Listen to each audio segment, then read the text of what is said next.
Morning Cafe. This is the 1st of November. Happy new month. And of course, we continue with our Christmas countdown, 54 days to Christmas. My name is Fred Indemule. And I'm Flora Limuki, and I hope you're having a great morning and a happy new month as well. Welcome to Morning Cafe. This first day of November 2023. It's a pleasure to have you, and of course you can keep on interacting with us at TV47 News on X, TV47 Kenya on Facebook. The hashtag is Morning Cafe. My name is Julie Stanley Nyeringita, and happy new month to you and yours. Our special coverage of the state royal visit continues this particular morning as we focus on yesterday. The whole call for apology, well, didn't really materialize as Kenyans were really expecting. So what will happen today, we'll be giving you those particular details. But first, to our highlights. Top highlight this morning, King Charles III falls short of apologizing for atrocities committed by the British colonial government against Kenyans during the struggle for the independence, but expresses his deep regret and sorrow for the crimes.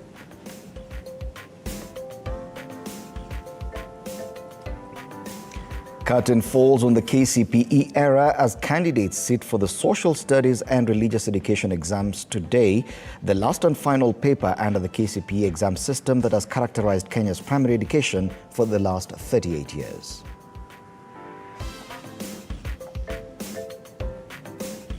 And across the borders, South Africa's rugby union team returned home to a heroic welcome after beating France to lift the World Cup for a record fourth time, with a huge, rapturous crowd meeting them at the Oliver Tambo Airport.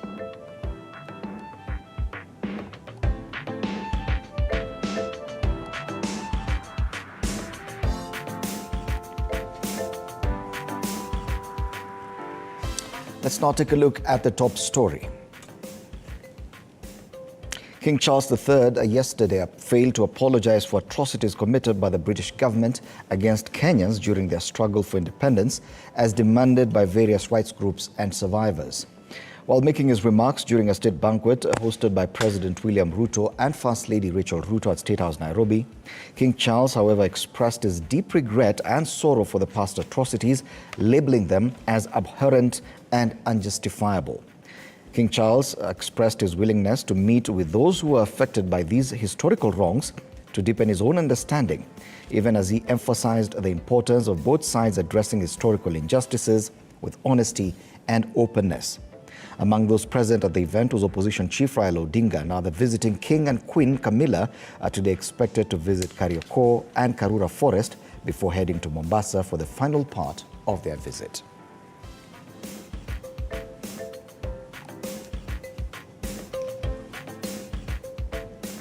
Let's now get the day's diary. Well, and on today's diary, of course, very top story there. King Charles III and Queen Camilla state visit to Kenya enters day 2, as expected to visit Kariokor and Karura, where they will take part in a tree planting exercise, and it is expected as well to meet the daughter of the late Wangari Maathai. And this also speaks volumes to the partnership that Kenya is looking forward to with the UK concerning matters like climate change and also environmental conservation. And also KCPE enters the last day this Wednesday. It is also the end of an era just 1 year shy of 4 decades, and that is what will be happening today. Also, the KCSE continues with the home science practicals continuing throughout this week before the students, the candidates start at the chemistry practicals later this week. And the National Dialogue Committee resumes its sittings in Bomas of Kenya this morning. It will be expected to meet with the experts concerning the matters a high cost of living and matters housing living. That is what they'll be focusing on solely this morning from around 9 a.m. at the Bomas of Kenya. And finally, the Principal Secretary for State Department for Immigration, that is Julius Bitok, will be meeting stakeholders from civil societies to discuss on matters, the digital ID, that is the Maisha number. That is what we have on our diary this morning. Of course, we keep on updating you as we move on with the show. Right, and just a brief also on the diary. I can see your governor is set to face the Senate plenary today, I believe. Yes, yesterday they had that whole, the Senate was discussing whether she goes through the plenary way or a committee. I think they settled for the plenary. Right, even as we dive into the papers this morning, can start with the Standard. Yes, let's take a look at the dailies and Standard. On the Standard this Wednesday, facing the empire's dark past. That's a big headline with a very big, huge image there of that setting at Uhuru Gardens with the king laying a wreath at the tomb of the unknown warrior. That was yesterday. Britain's King Charles III, in his first visit to a Commonwealth country since assuming the throne, was confronted by his nation's dark colonial history on day one of his 4-day tour, rich in pomp and symbolism. This has been given quite some coverage on the Standard today, pages 2, 3, 4, and 6. Of course, the royal visit by King Charles III and Queen Camilla continues to be the top story across all media stations. The other headlines highlighted on the front page today of the Standard: high cost of living, experts lay blame on the government. That story is on page 8. On the inside pages, on the enterprise pullout inside the Standard, the main story there: startups take driving seat in EV shift. EV meaning electric vehicles. Kenyans change spending habits as well, on page 3 of that pullout. And in business, KRA targets luxury shoppers in tax evasion crackdown. And that story is on page 17. It is one of the most talked about issues, especially on X. Oh, yes. Everyone is talking about that notice by KRA that anyone traveling into Kenya, whatever you carry that's worth over $500 will have to be taxed. Hopefully, I don't know if the king, how they're looking at it, and his crown, I don't know if he carried it. That thing does not leave the palace, I believe. Let's flip the paper, the Standard, and look at the back page. And this is something that had happened, I think, late on Monday. It's a record 8th Ballon d'Or for Messi. Argentine beats Haaland and Mbappe to bag the trophy on Monday. Spain and Barcelona star Bonmati named the best in the women's category. Photos there of the winners of this year's Ballon d'Or. Accolades: Lionel Messi, Aitana Bonmati, and Vinicius Jr. Just the list of the top 10, Ballon d'Or top 10. Lionel Messi, Argentina; Erling Haaland, Norway; Kylian Mbappe of France; Kevin De Bruyne, Belgium; Rodri from Spain; Vinicius Jr. of Brazil; Julian Alvarez of Argentina; Victor Osimhen of Nigeria; and Bernardo Silva, Portugal; and Luka Modric of Croatia and Real Madrid. So at 36 years of age, Lionel Messi has won the Ballon d'Or 8 times and is now the GOAT, Mbuzinie. Nasilia Christmas. And that's a Standard this Wednesday.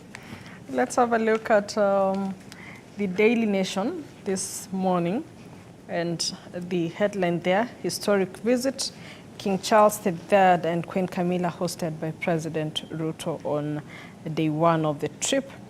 And King Charles III speaks of his family's and Britain's special connections to Kenya and roots for an even closer partnership of equals between the two nations. But the British monarch also wades into his country's wrongdoings of the past against Kenyans, promising to deepen his understanding of the wrongs as President Ruto pushes for reparations. And that story there is on page 2 and 3 of the Daily Nation. And of course, that beautiful picture there pictured Britain's King and President Ruto during the ceremonial welcome at State House, Nairobi yesterday.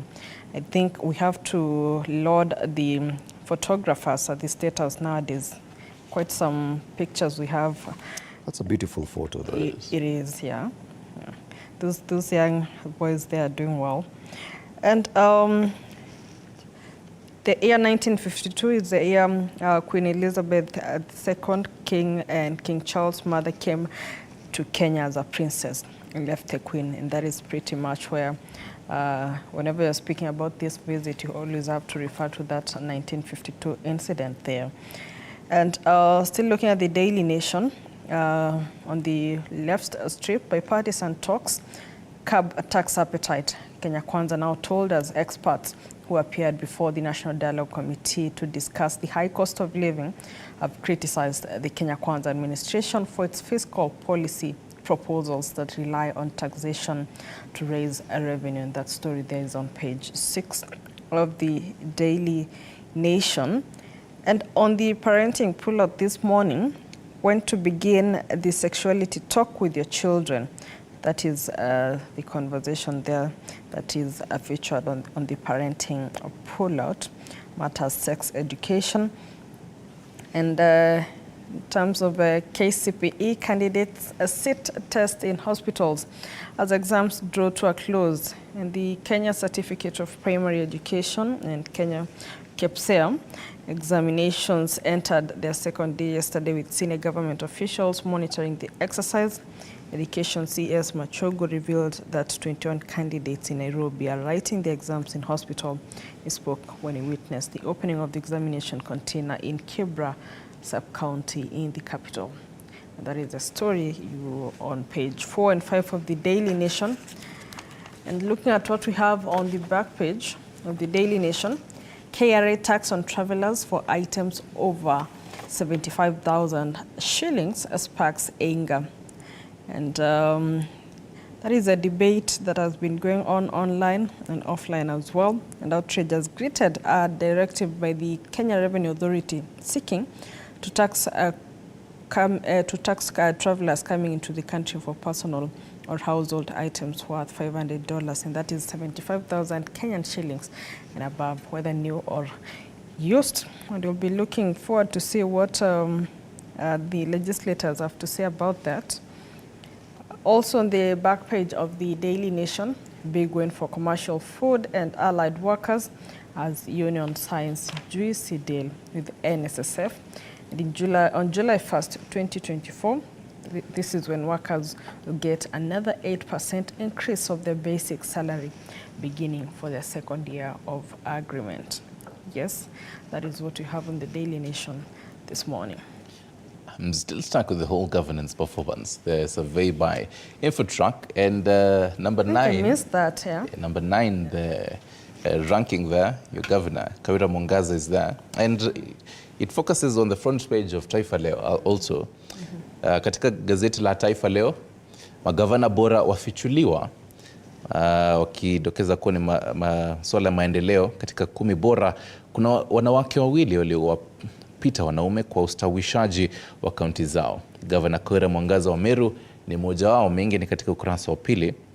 Dokeza kuwa anatembea na wanga waibuka bora kwa utendakazi katika mwaka mmoja wakiwa uongozini. Na wamechapisha picha zao pamoja na asilimia walizopata. Nambari ya kwanza akiwa gavana wa Trans Nzoia George Natembeya na asilimia 70, akimfuata gavana Gladys Wanga wa Homa Bay asilimia sawia na yake George Natembeya asilimia 70. Asilimia 67 gavana Simon Kachapin wa Pokot Magharibi, gavana wa Kisii Simbarati asilimia 64, gavana wa Murang'a Irungu Kang'ata asilimia 64, kwingineko au asilimia sawia na yake Kang'ata, gavana Jeremia Lomurkai wa Turkana asilimia sawia na hiyo bado gavana wa Mutula Kilonzo wa Makueni asilimia 63, gavana Wesley Rotich wa Elgeyo Marakwet. Kukumbusha tu Kawira Mwangaza nambari 9. I wonder what they were looking at. Na kulingana na taarifa hii ni kuwa the residents there, they wanted and they really appreciated the leadership of the governor. So quite interesting. Kenyan politics is quite interesting. Actually, you could find she's doing a lot more in the grassroots, but the elites don't relate what she's doing. So probably that's what informed these polls, because if it matters competence, I don't know. Vidokezo vingine katika gazeti hili la Taifa Leo Mfalme Charles watatu katika upande wa kushoto andamana na mwenyeji wake Rais William Ruto wakati wa kumlaki katika ikulu ya Nairobi jana. Mfalme wa Uingereza yuko ziarani Kenya kwa siku 4 pamoja na Malkia Camilla. Habari na picha katika ukurasa wa 2 na wa 11. Pale juu, Pastor Ezekiel ni mweupe kama pamba. Mahakama ya Shanzu yakosa kumpata mhubiri huyo na hatia. Katika ukurasa wa 3, vidokezo vingine, mfuasi sugu wa Raila ni mtahiniwa. Nuru Okanga afanya KCPE huku akilenga udiwani wa Kolera mwaka 2027. Kushangaza hayo. Manufaa ya cactus, mmea wa mdungusi kakasi una faida kubwa. Did you know cactus is mdungusi? Yeah, no. That's heavy. Every day you learn. Every day you learn. Cactus is called mdungusi. Katika masuala ya michezo, Messi ndiye mshindi wa Ballon tena. Ashinda Mbappe na Haaland kwa kujinyakulia taji hilo kwa mara ya 8. Na kama vile Fred anavyosema, yeye ndiyo mbuzi. Let's take a look at the People Daily and more photos and stories about the royal visit. Ruto hails the king is a big headline on the front page of the People Daily today. Glove diplomacy. Kenya becomes a first Commonwealth country to host the monarch since his coronation amidst demands for an apology over colonial-era atrocities. Britain offers 823 million shillings to support education programs. And a beautiful photo there of the president and the king at the Uhuru Gardens, where the king laid a wreath at the tomb of the unknown soldier. This story has been covered extensively on pages 2, 3, 4, and 5, and definitely more photos of the royal visit. Other highlights, and interestingly, that all our dailies, they've dedicated a huge part, almost 3/4 or 2/3 at least, of the front pages to the royal visit, so leaving very little space for other highlights. And 2 more highlights on the top strip of the People Daily today. Candidates take exams at night over transport delays. Stories on page 6. And Kawera to be heard by Senate plenary. Story on page 13, and that's the front page of the People Daily today. Well, let's have a look at, we have the Business Daily. We have the Star. Okay. Let's have a look at the Star. And the top headline there, where Ruto taxes could be futile once COB, and sharp surge in the cost of living triggered mainly by the unprecedented fuel costs. That is what is on page 4 to 5 of the Star this morning. And of course, that the National Dialogue Committee is meeting with experts in matters cost of living and housing levy, even as they continue to discuss towards the final report concerning all that. Also pictures there of the King's visit. King Charles honors Kenya with visit on 60th Freedom Anniversary. Yes, and looking at the right strip of the Star this morning, regional agency 80% sure of heavy rains this month. Yes, and counties in Ukambani, the entire coast and northern coast region are on alert of heavy rains that are likely to cause flooding between now and January. Away from that, Nyeri Granny recalls work of Sister Nyada, and also matters Meru County there, Kawira Mwangaza impeachment, Mwangaza to face a plenary as Azimio Kenya Kwanza differ. Yes, and that is what we have on the Star this morning. Right, from the Star, let's talk money matters now. And last-minute new Bolt license blocks little car buyout bid. That is the front page of Business Daily. And Business Daily is talking about NTSA granted Bolt license renewal on Monday. Also, the top ride hailing service provided drops booking fee. So they have a graph there of the selected taxi hailing operators in Kenya. From Little, InDrive, Bolt, from Uber, Yego Hire, and all that. At the bottom strip there, they're also focusing on matters that royal visit. Welcome to Kenya, King Charles, Business Daily says.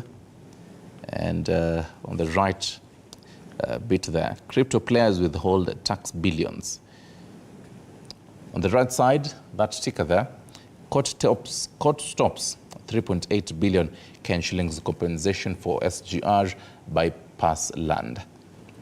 So basically, the Court of Appeal has suspended payment of about 3.8 billion to 6 companies that successfully sued the government for mandatory application, mandatory acquisition of the land for construction of the standard gauge railway and southern bypass in Mombasa. In matters economy, banks seeking review of law on filing taxes every 5 days. And in matters companies, Kabasid joins list of companies ditching KPLC for solar power. And if you have pets, the life pullout is a must-read for you. Managing pet care costs in a tough economy. That is on page 19. And that, in a nutshell, is the front page of Business Daily. Let's cross over to Uganda and see what's headlining there on the Daily Monitor this morning. 30% Ugandans have mental disorders. A study found that mental health care was low in public health facilities due to limited knowledge and skills in handling patients. Issues of health are still making headlines. Front page of news in Uganda. That's a big story in Kampala this morning. 30% of Ugandans have mental disorders. Other highlights on the front page. Let's start off with the bottom strip. 7 years of disappointment as condominium owner and Chabazinga wedding with NMG offering 108 million shillings. Okay, 8 million Ugandan shillings. On the top strip, a US to scrap Uganda off AGOA list, and it has to do with that push and pull over the enactment of that anti-LGBTQ law. And those are the big stories in Uganda, Kampala this morning. Well, let's look at the Citizen in Tanzania this morning, and the headline there, Mwinyi says that these are the focus areas, and the president of Zanzibar, that is Dr. Hussein Ali Mwinyi, speaks at length about what has been achieved on the Isles in the last 3 years and lists key strategic areas in government's quest to improve service delivery and spur economic development. Yes, and in numbers there, $4.5 billion is a foreign direct investment inflows into Zanzibar since Dr. Hussein Ali Mwinyi was sworn in as Zanzibar's president on November 2020. That is the story on page 2 of the Citizen in Tanzania this morning. Also featured, well, these are some of the areas of focus. Zanzibar port efficiency to improve with new investor, fisheries contribution economy up to 6.3%, and 1.034 kilometers roads constructed for the first time ever, and also Zanzibar impresses 180 ICT investors. Still looking at the Citizen, freedom fighters remains set for return from Germany. And away from that, Bunge nods to Renewable Energy Agency. Looking at what we have on the very top strip of the Citizen, 14 regions to receive above average rains. It seems like the issue of rains is not only an issue here in Kenya, but also across borders. And that is what we have here on the Citizen this morning. Katika gazeti la Mwananchi, taarifa kuu pale, masuala ya afya, matumaini bima afya kwa wote. Muswada wake kusomwa tena bungeni leo baada ya maboresho ya serikali. Wadau wachambua tija yake kwa Watanzania. Asilimia 15.3, hii ni idadi ya Watanzania ambao ni wanufaika wa bima ya afya ya mifuko mbalimbali nchini. Habari kuu katika ukurasa wa 4. Vidokezo vingine, Ujerumani kurejesha mabaki miili ya Watanzania. Kwingineko, tulilenga matairi ya gari Sikombe, ni kulingana na askari polisi walioshtakiwa kumuua mkurugenzi wa zamani wa usalama wa taifa Luteni Jenerali Imran Kombe wakati wakijitetea mahakamani. Pale juu, DK Mwinyi aeleza safari ya milima mabonde Zanzibar. Kumezungumzia masuala ya El Nino. tahadhari mvua za El Nino, hofu sasa yapungua. Dar es Salaam. Mamlaka ya hali ya hewa Tanzania imetoa mwelekeo wa mvua za El Nino ikisema zitapungua nguvu kadiri inavyoelekea.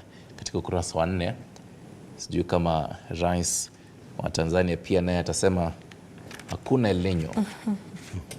Pale juu, Biteko ataja faida azimio la mkataba Irena likipitishwa. Kwingineko, askari kotini baadaye ya kupora milioni 90 za Tanzania zile wasota rumande.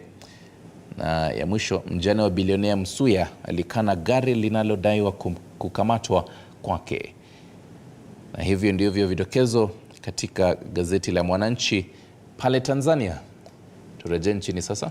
Yes, and let's take a look at the cartoons today. And interestingly, on the Standard, they don't have a cartoon today. Instead, they have a very interesting photo of military officers on their knees, just ensuring that any wrinkles on the red carpet are smoothened out.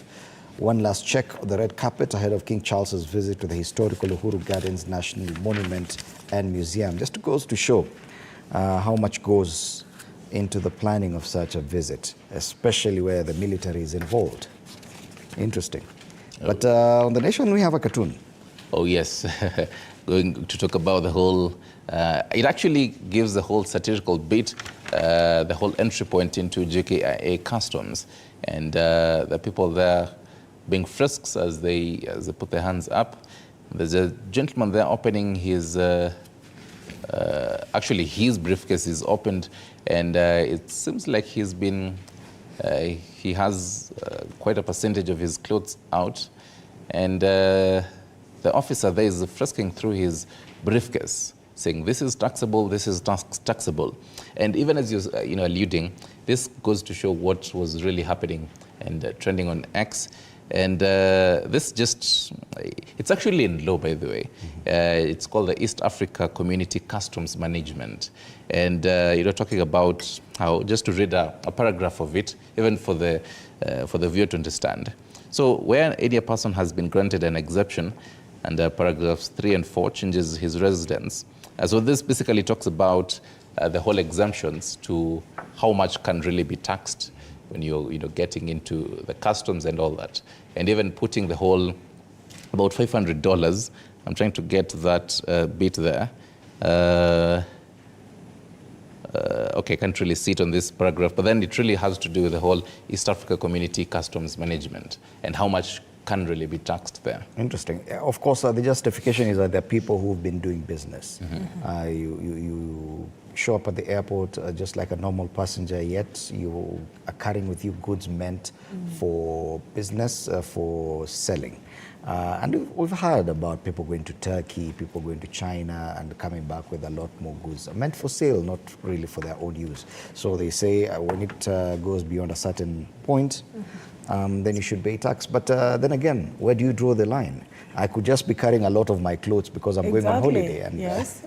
I could be carrying a perfume more than 100,000. Exactly. And it's just a very interesting thing. Yes. Remember, oh, we do have People Daily. Oh, yes. Oh, the cartoon People Daily, yes. Yeah, we do have People Daily here, and it shows a caricature that looks like the King Charles III, and there's a entry, a whole files and files. I'm assuming this is what awaits him, all the things that he's supposed to address, and he's asking all this for me, and he just has 4 days. Actually, now 3. Yeah, 3. Yes. Yeah. Well, it's almost done either way. He is expected at the Kariakor today. Yes, and Karura Forest. Yes. He's also expected to be traveling to Mombasa as he comes to the end of his visit. Quite a tight schedule there. Yes. A reminder to our viewers that you can actually follow our broadcast live. We're streaming live on X, TV47 News. So we can catch all your favorite programs on our X handle, or you can log on to www.tv47.digital for more streaming. Remember, we continue with our special coverage of the royal visit by King Charles III and Queen Camilla. to Kenya, this being the second official day of this visit, and we expect them, as mentioned earlier, to visit the Kariakor and also Karura Forest, and we'll be here to bring you a lot more on that. Also, our discussion after the break will be based more on the diplomacy and international relations, the relations between Kenya and the United Kingdom. Do stand by for that. And you can also chime in on the conversation. Join our social media pages, TV47 News on X, TV47 Kenya on Facebook. You're watching Morning Cafe.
Welcome back. You're watching Morning Cafe on TV 47. We continue our special coverage of the royal visit by King Charles III and Queen Camilla to Kenya. Now let's take a look at this story. King Charles III and Queen Camilla of the United Kingdom began yesterday their 4-day official visit to Kenya. The visit saw their majesties spend the better part of the day in various parts of the capital, Nairobi. This came as concerns got rife on whether or not the king would offer an apology to Kenya over the atrocities committed during the colonial period. George Maringa covered day 1 of the royal visit. Let's check out this report. They marched heads forward and rifles in shoulders arm position. Dressed in the traditional red tunic regalia, which was adopted from the British. All this pomp and color ahead of the arrival of the royal couple. It started with a formal invitation which was sent to Buckingham Palace by Kenya's Commander-in-Chief, Dr. William Ruto. At exactly 10:48 a.m. local time, King Charles III and Queen Camilla came calling. First off, a ceremonial welcome at State House, Nairobi, where the two national anthems, the UK's God Save the King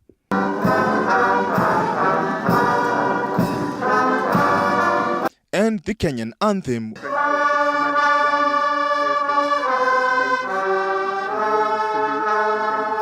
were played.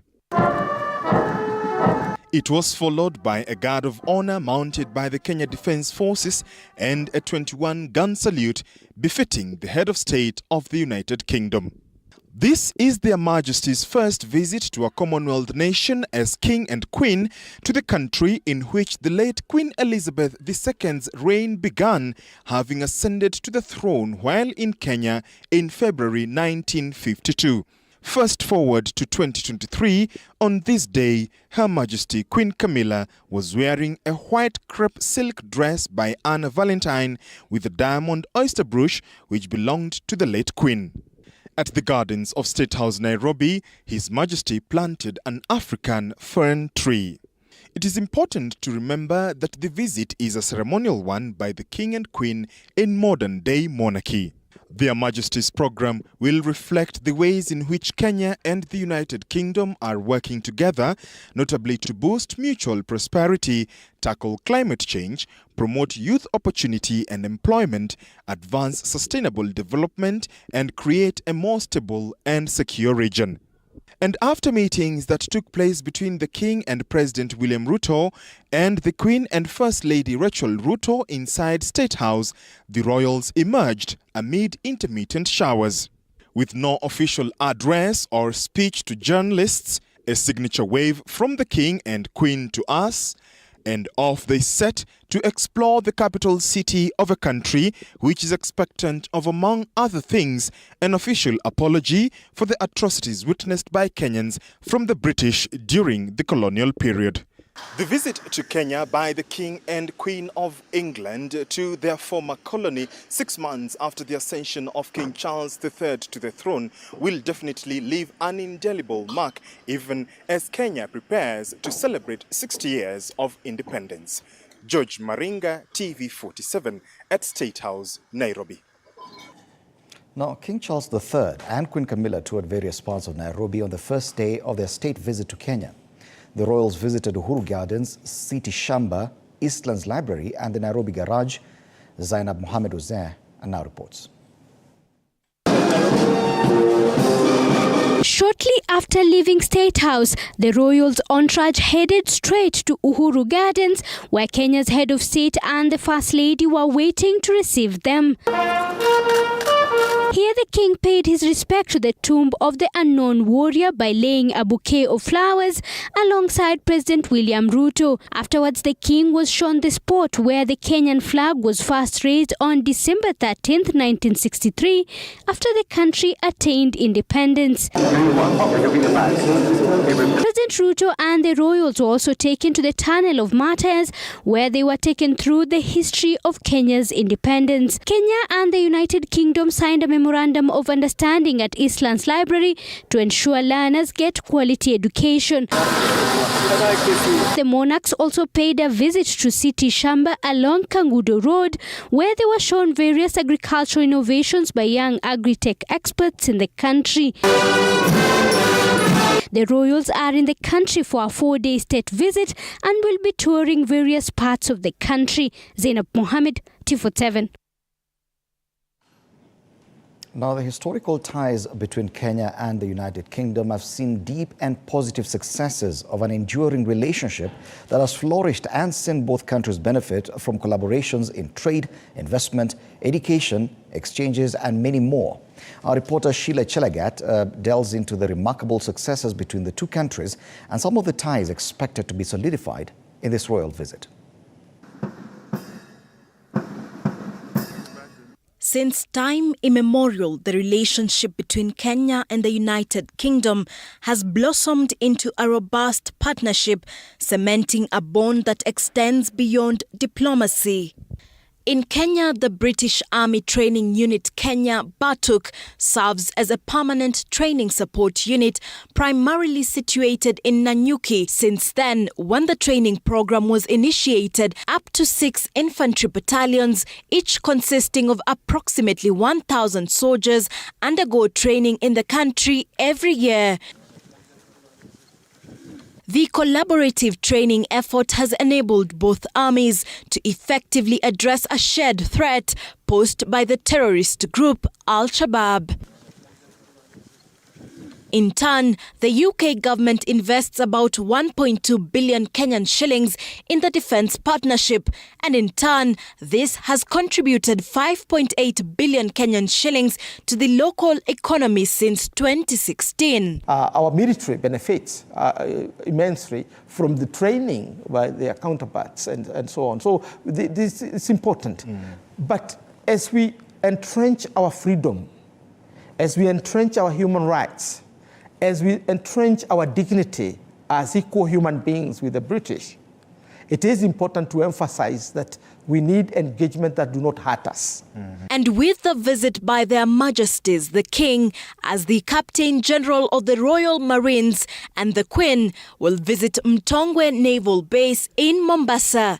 It is here that the Majesties will witness Kenyan Marines trained by the Royal Marines demonstrating to covert beach landing, showing defense collaboration in action. Also, thriving educational exchange programs continue to exist between Kenya and the UK. This collaboration allowing students and researchers from both nations to explore new horizons. It was different in a way that it is really student-focused. So it is the students who do a lot of work.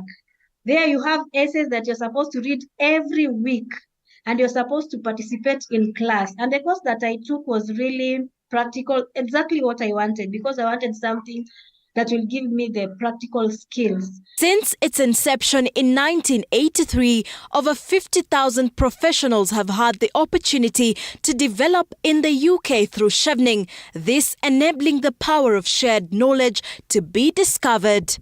To date, I have been winning media awards every year because of the practical skills that I acquired. I come and I want to do that health story. I know this is how I'm going to start, this is how I'm going to end, this is how the quality education, the skills that I got from my course. I have been winning awards every other year because of that quality of education that I got. Arguably the most significant achievement between the two nations is the economic partnership that came into effect in 2021. The partnership has not only facilitated Kenyan exports, but also granted Britain's access to the East African market. Of jobs is very, very important. Look at the latest where we're having nurses and care workers being recruited to come and work here, job creation. Britain and Kenya should be looking at how can we create more jobs. But beyond goods, the collaboration extends to services and technology. Kenyan tech startups are finding a receptive market in the UK, while British companies are exploring opportunities in Kenya's booming tech sector. From the historical ties of the colonial past to the dynamic partnerships of today, the positive relations have blossomed into a beautiful tapestry of collaboration between the UK and Kenya in the efforts of seizing the limitless opportunities. Sheila Chelangat for TV47 in Nairobi. Those three reports set a nice background for our conversation, the conversation we're just about to have on the ongoing royal visit by King Charles III and Queen Camilla in Kenya. This morning we're privileged to have in studio Dr. Samuel Kiti Lewa. He is a diplomacy and international relations expert. Karibu sana. It's good to have you in studio. Thank you so much for having me here. Yes, next to Dr. Lewa, we have Dr. Mutinda K. Mutisia. He's also an international relations, diplomacy and foreign policy expert. Karibu sana, Dr. Mutisia. Thank you. And also Dr. Wilfred Mutubwa, who's an international relations expert. It's good to have you gentlemen in studio. Karibu sana. Asante sana. A lot has been said about this, the King's visit, and one of the most talked about and which we got an answer to yesterday when the King finally made his remarks during that state banquet at State House, Nairobi, was this demand for an apology. And a lot has been said about what the British government did as our colonial masters. Survivors of the Mau Mau struggle have demanded an apology towards, as we are getting closer to the visit by the monarch, the human rights groups did the same, demanding for an apology. Yesterday when the King stood to make his remarks, he fell short of doing that, but he acknowledged the painful past. And it is the wording and how close this is to what Buckingham Palace had said about the King and what he was going to do, that he was going to address the painful past. But the word apology did not appear anywhere. And many people are wondering, what is a big deal with an apology? Dr. Kiti Lewa, what is a big deal with an apology, even in matters diplomacy? If at all the King would come and say, hey, we are really sorry, what would be the biggest consequence of that? Thank you so much. First of all, I want to start by saying that getting a written apology with the word apology in it is neither here nor there. I think I think we need to look at the bigger picture, whereby, you know, the King in his capacity as a monarch has decided to visit our country, and I think that is a good gesture. It you know, portrays the goodwill of the United Kingdom to have cordial relations with our country, to foster diplomatic relations with our country, and it shows the trust that the United Kingdom has to us as Kenyans. So I would vouch for the fact that we may not need to, you know, coerce the monarch in looking for, you know, minor details like a written apology. From where I sit, I think the gesture of, you know, making the first official visit, you know, the monarch has made, you know, since coming into being, you know, the king and the queen for that matter. I think we should look at that as a positive attitude of the United Kingdom to us. Okay. Thank you. Dr. Mutisia, do you agree that probably we're making too much out of nothing? Because The king, in his speech, in his remarks, he used the words deep regret and sorrow about what had happened. But Kenyans were demanding for an apology. What is the weight that an apology would have as opposed to the remarks that he made? Because he acknowledged the painful past. Well, in diplomacy, words and communication is very important.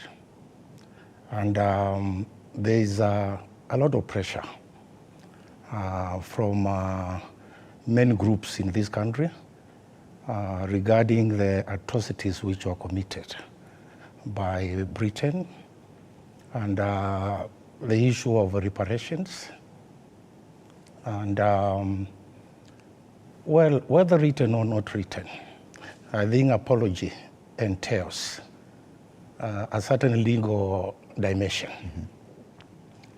which will subsequently follow. What kind of consequence, the legal consequence, do you think would be? Well, in international law and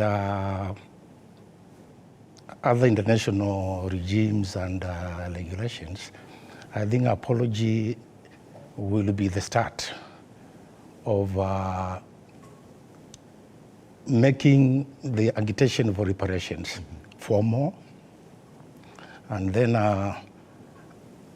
the monarch, because it is a constitutional monarch, and the king represents that monarch for now, then they will be obligated to pay reparations to our people. Okay. Yeah. And Dr. Mutubwa, is that what the UK could be avoiding? That it could open a can of worms. There were colonial masters, not just in Kenya, so many other different countries, that if at all the king would openly and officially apologize, then it would be seen as an admission of guilt in all these wrongdoings, and therefore, just like in the case of Kenya, that has instituted a number of legal proceedings seeking compensation and reparations from the UK, this would actually balloon to other regions as well. Thank you very much, Fred. Let me start by thanking you for having me here. Karibu sana. And I want to say this. Let me begin by being the devil's advocate here. The king represents a constituency. There are people at home listening to what he's saying. You know that in the recent past, the institution of the monarch has come under sharp criticism. There are many people in the UK who believe that the constitutional monarch is something of the past now. And he is speaking as the head of state of the UK. And this statement of his is very carefully crafted. Of course, the British Empire is one of the greatest empires of our time. It has waned in its influence. We now have the Commonwealth. But there are many people in the UK who still believe that the UK is a powerhouse. So when he speaks about acknowledgement, what the king does is to play down those atrocities. Remember, this is the colonial experience in Africa, in Kenya, is not the only sad moment or painful moment in human history. We have the Holocaust, we have the genocide in Rwanda, and you have had Rwanda demand apology from France and other complicit states. But the UK is a superpower. It's one of the countries with veto powers in the UN. And therefore, what happens here is that the UK is careful, through its king, not to acknowledge or to apologize directly about atrocities that have happened. The Roman Empire was there, similar atrocities. And when you look carefully, the great powers of the world gained their power through, sorry. It's okay, just go on. The great powers of the world have gained power and influence. The great British Empire actually existed because of the gun, the power of the gun and conquest. And that is one of the ways international law allowed for acquisition of state. So powers were created, states were created through the gun, through the use of force, and atrocities, and millions of people died. Now, when we ask for an apology, I do not think that it really helps us. It's what Shakespeare calls much ado about nothing. Really, what do you get out of the apology? What I think we should focus our attention on is reparation and compensation. Would an apology probably boost our efforts to seek reparations or compensation? I will tell you this. In international relations where power play is in play, you are unlikely to get an apology because an apology then in itself is an admission of wrongdoing. The British monarch is unlikely to come out and say what we did was wrong. Remember, we are in the cusp of serious, perhaps some people are saying we are in the cusp of a third world war. What does it do to the morale of the people of the UK? 150 people in the UK and its realms are thinking very hard about their position, including in what is happening in Israel and in the Gaza Strip today.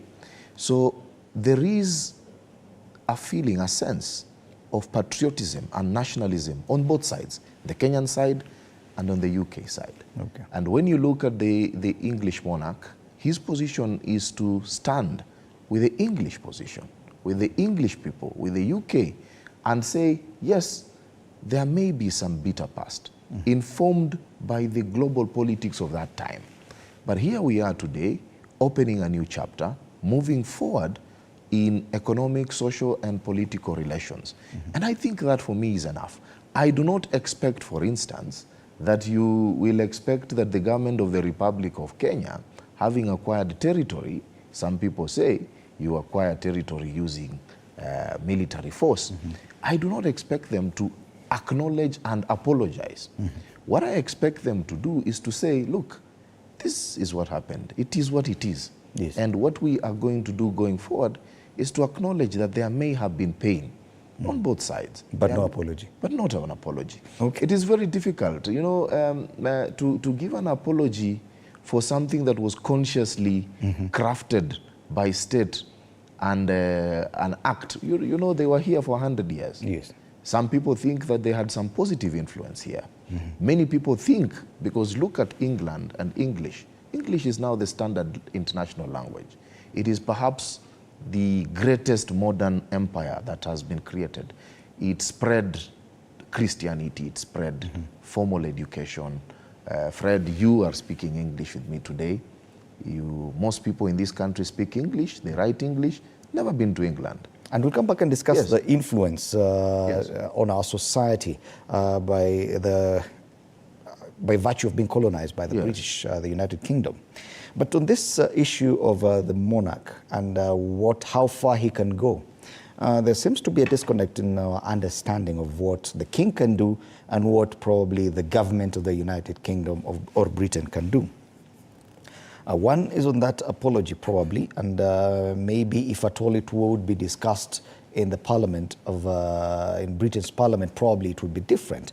The other issue is that there was expectation that there would be some level of bilateral discussion between our government and the king and his entourage. And that in itself, there's a bit of confusion because what exactly does it mean when you talk about bilateral discussions or agreements? Is the king able probably to sign trade agreements and investments? Because that, even in the report we've just seen before, coming back to this discussion, that is what people are talking about. That once the king is here, then there could be some deals that are being agreed on. Is the king able to do this?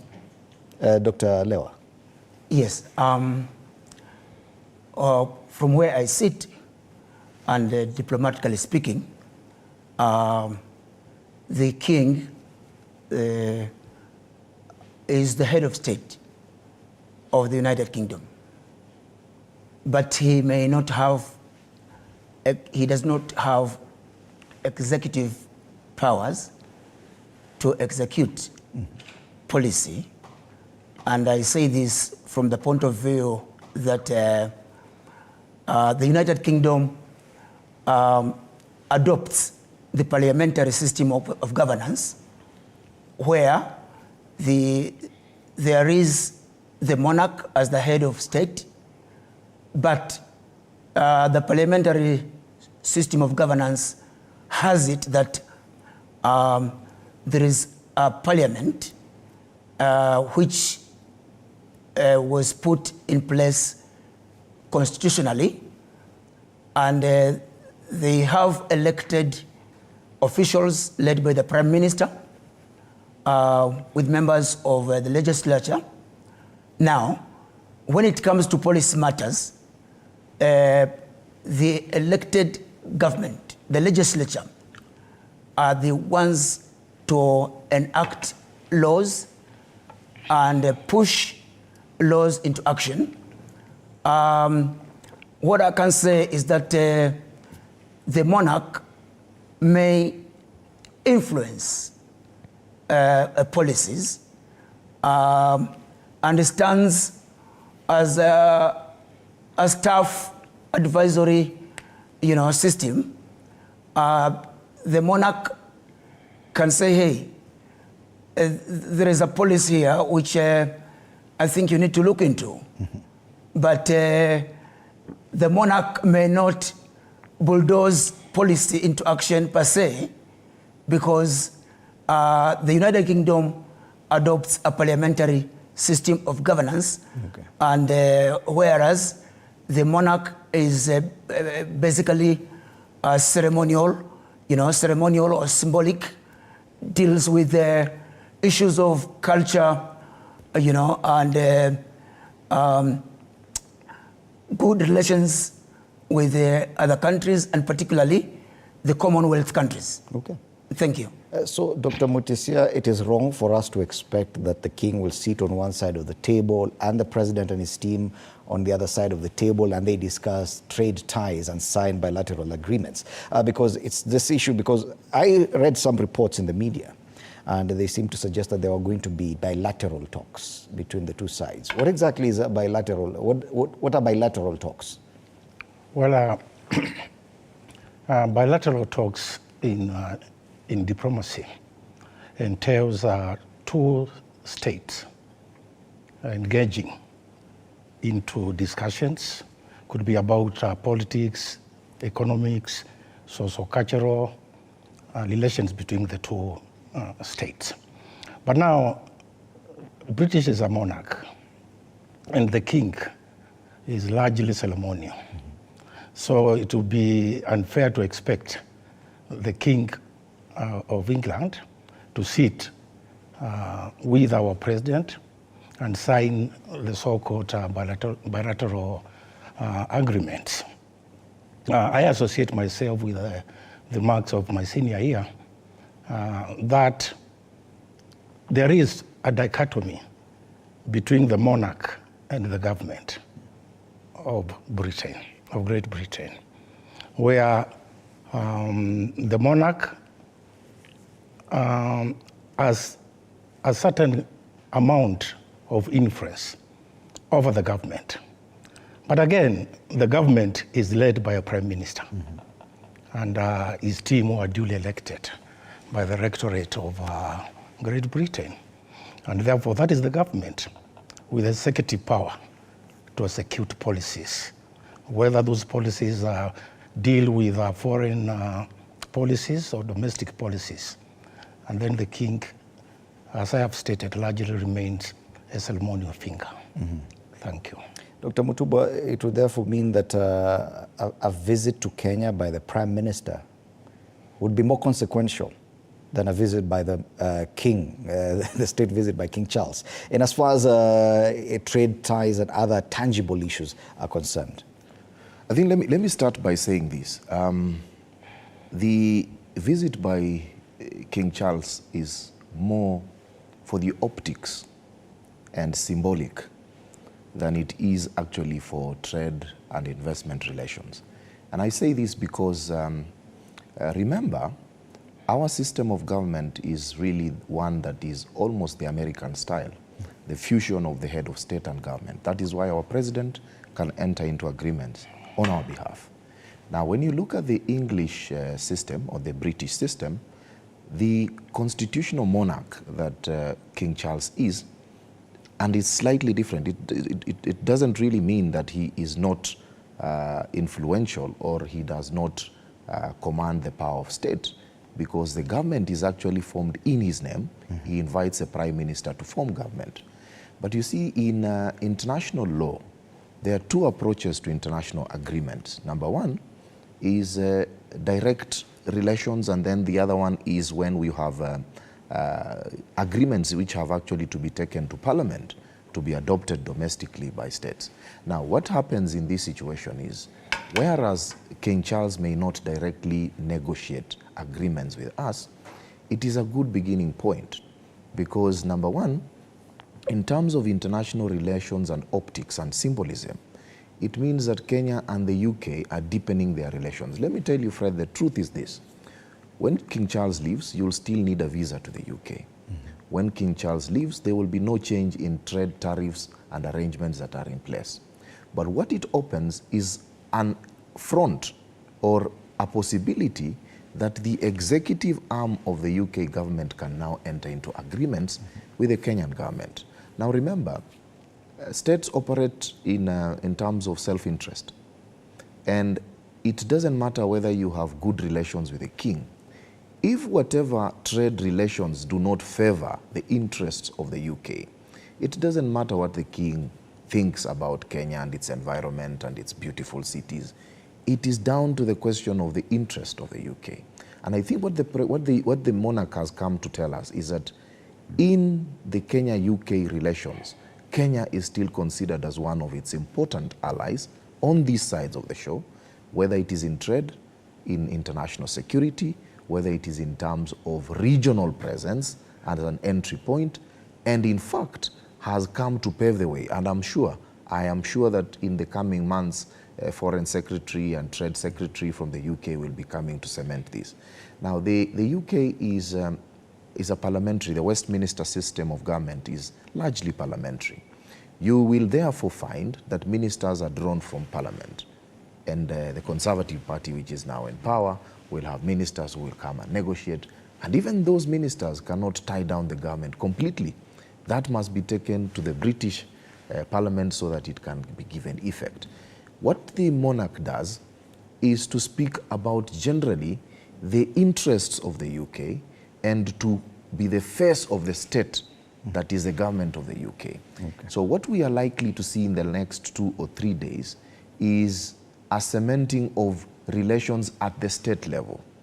So our president now as a head of state and the British monarch as a head of state will speak generally about the cordial relations of the state, and the deepening of the relationship will actually happen at the government level. But I have also seen ministerial meetings. Our Prime Cabinet Secretary and ministers from the UK have had some discussions, perhaps setting the pace or setting a foundation for further discussions. But again, to just say, look, when you look at international relations, these meetings, these visits, state visits, are very important, particularly in creating political goodwill. What I expect the president and perhaps the monarch to be speaking about is taking common positions on geopolitical issues. For instance, they would want Kenya to also confirm that they will stand with UK positions in certain matters at the UN in international fora. Climate change is an important area. International peace is another area. So those are general areas that you can agree on without even necessarily putting anything on paper, just because of the cordial relations that already exist. So that is, for me, the beginning point. But the king is unable to sign agreements with us. We may not see immediate changes in what we do, but we will already see that the geopolitical view is that Kenya is now gravitating towards the West. Okay. And the thinking that the West has influence in Kenya then has an impact, a ripple effect on the agreements to follow. Okay. Yes. And thank you for that explanation. Now, there's something you attributed to, and I want us to come to that now. Yes. The fact that by virtue of us being colonized by the British and having them occupy our land and even lead us for more than 100 years, we have adopted a lot from them in our manner of architecture, mannerisms, language, dressing, and so many other different things, our judiciary. there's that issue of the initial constitution that Kenya had once it became a republic, and that had been discussed at the Lancaster conference, curiously. Now, we see that immediately Kenya becomes independent. After a few years, there's an attempt to depart from that. Initially, Jomo Kenyatta was prime minister. It was more or less a copy-paste of what the British system that we're discussing now was. Yet immediately after that, in the early 60s, we see the introduction of the president in the constitution. 60 years later, we appear to still be trying to distinguish ourselves from what we adopted.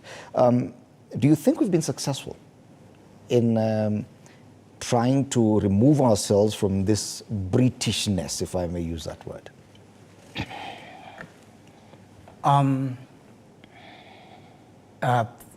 If I may speak, we may not have been very successful because we have been having a process of kind of discovering ourselves. Mm-hmm. And in the process, we have made mistakes.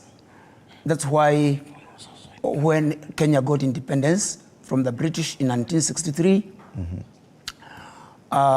We adopted, the British governance system, mm-hmm.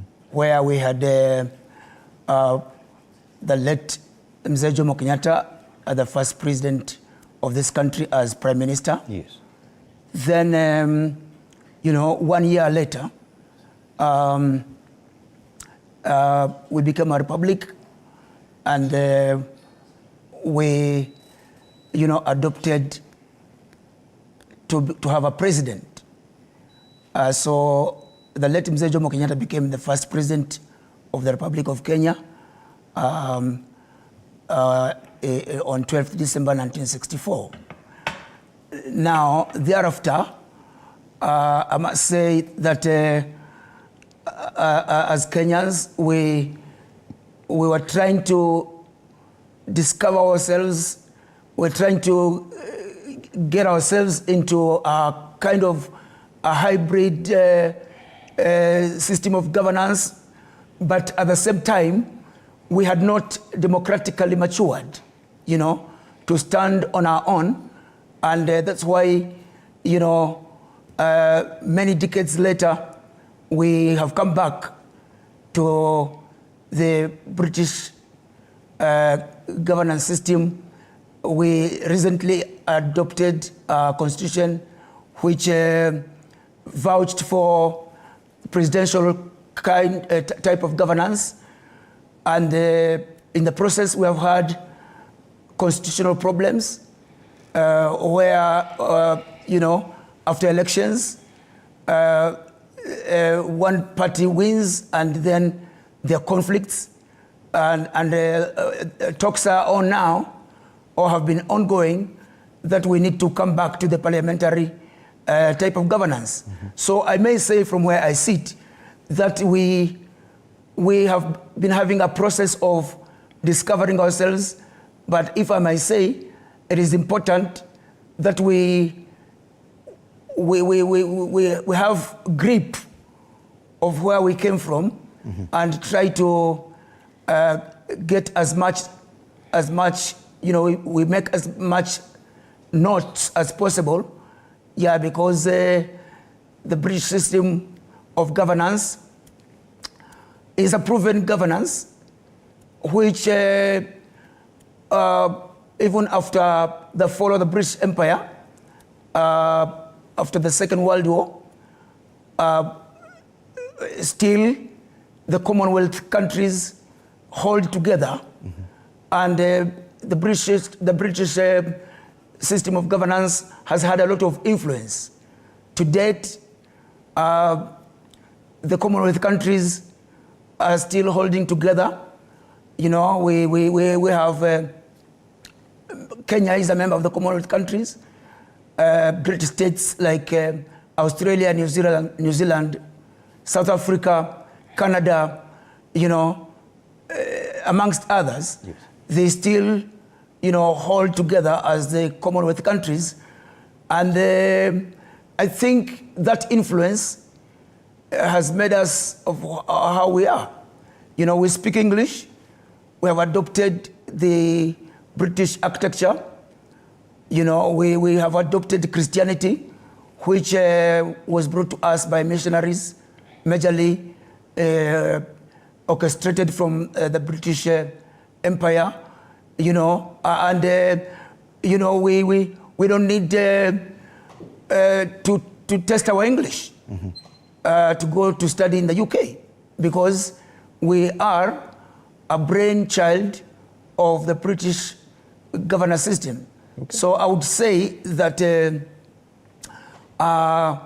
we should not disconnect ourselves from the British type of governance. Rather, we should collaborate and acquire some mutual benefit in fostering good diplomatic relations.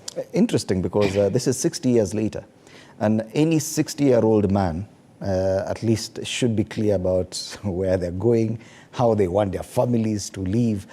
This is exactly because you're almost towards the sunset of your years. And when we look at this nation 60 years after independence, we appear to still be in that phase of trial and error, especially in our governance system. If at all the British system really worked, and that's what we initially adopted, then we have this back and forth between which system. Do we adopt a mongrel? Do we go presidential? Do we go back to parliamentary system? 60 years on, as Dr. Lewa says, isn't it just good to say, okay, fine. I think the initial system that we had thought was good enough, let's just stick with it. It has worked for them for so many centuries. Why not here? Well, the history of constitutional making in Kenya is well documented. And the first constitution, no doubt, was directly exported from Lancaster House in UK. And based on Majimbo regionalism. And then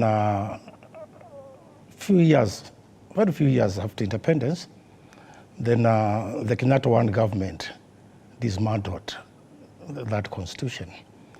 The colonial legacy is very clear in this country, to an extent that it is difficult to demarcate where is the Kenyan identity, whether it is in a socio-cultural area, whether it is in politics, or whether it is in the economy.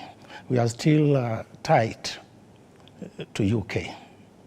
Well, radicals within us, in academia and also in practice, say this has taken far too long.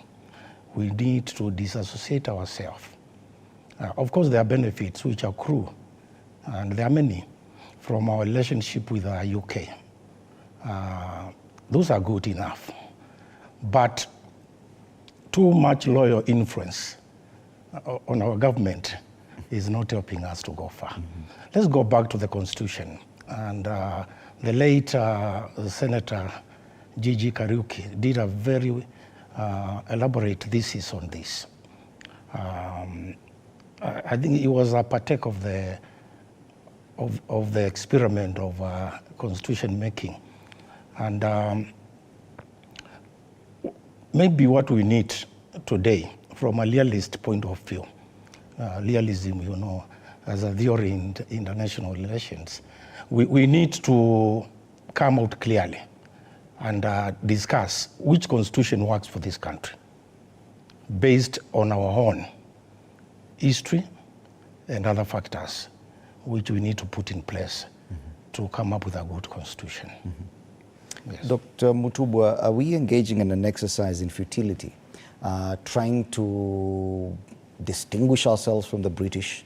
Admittedly, we are under so much influence from them that however much you try to run away from it, we still find ourselves going back to it.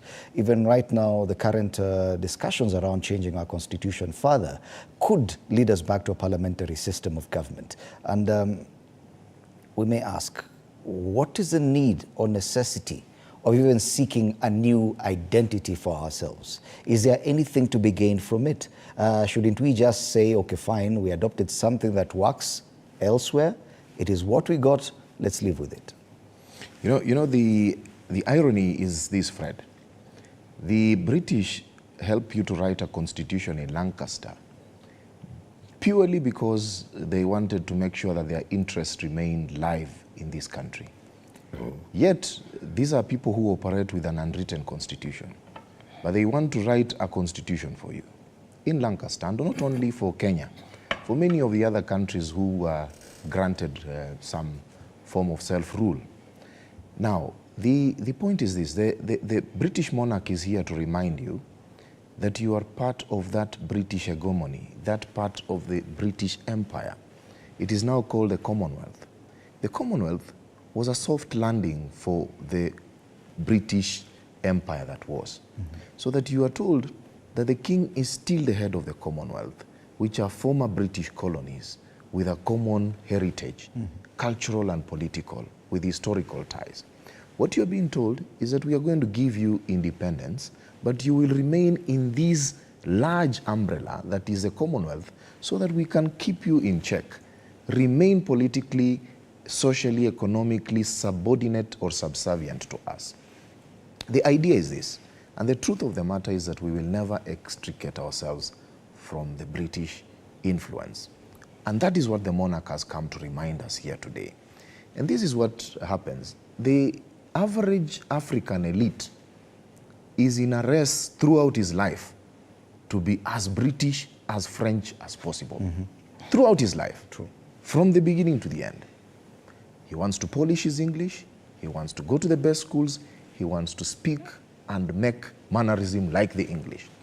You know, there was a joke which was made in France.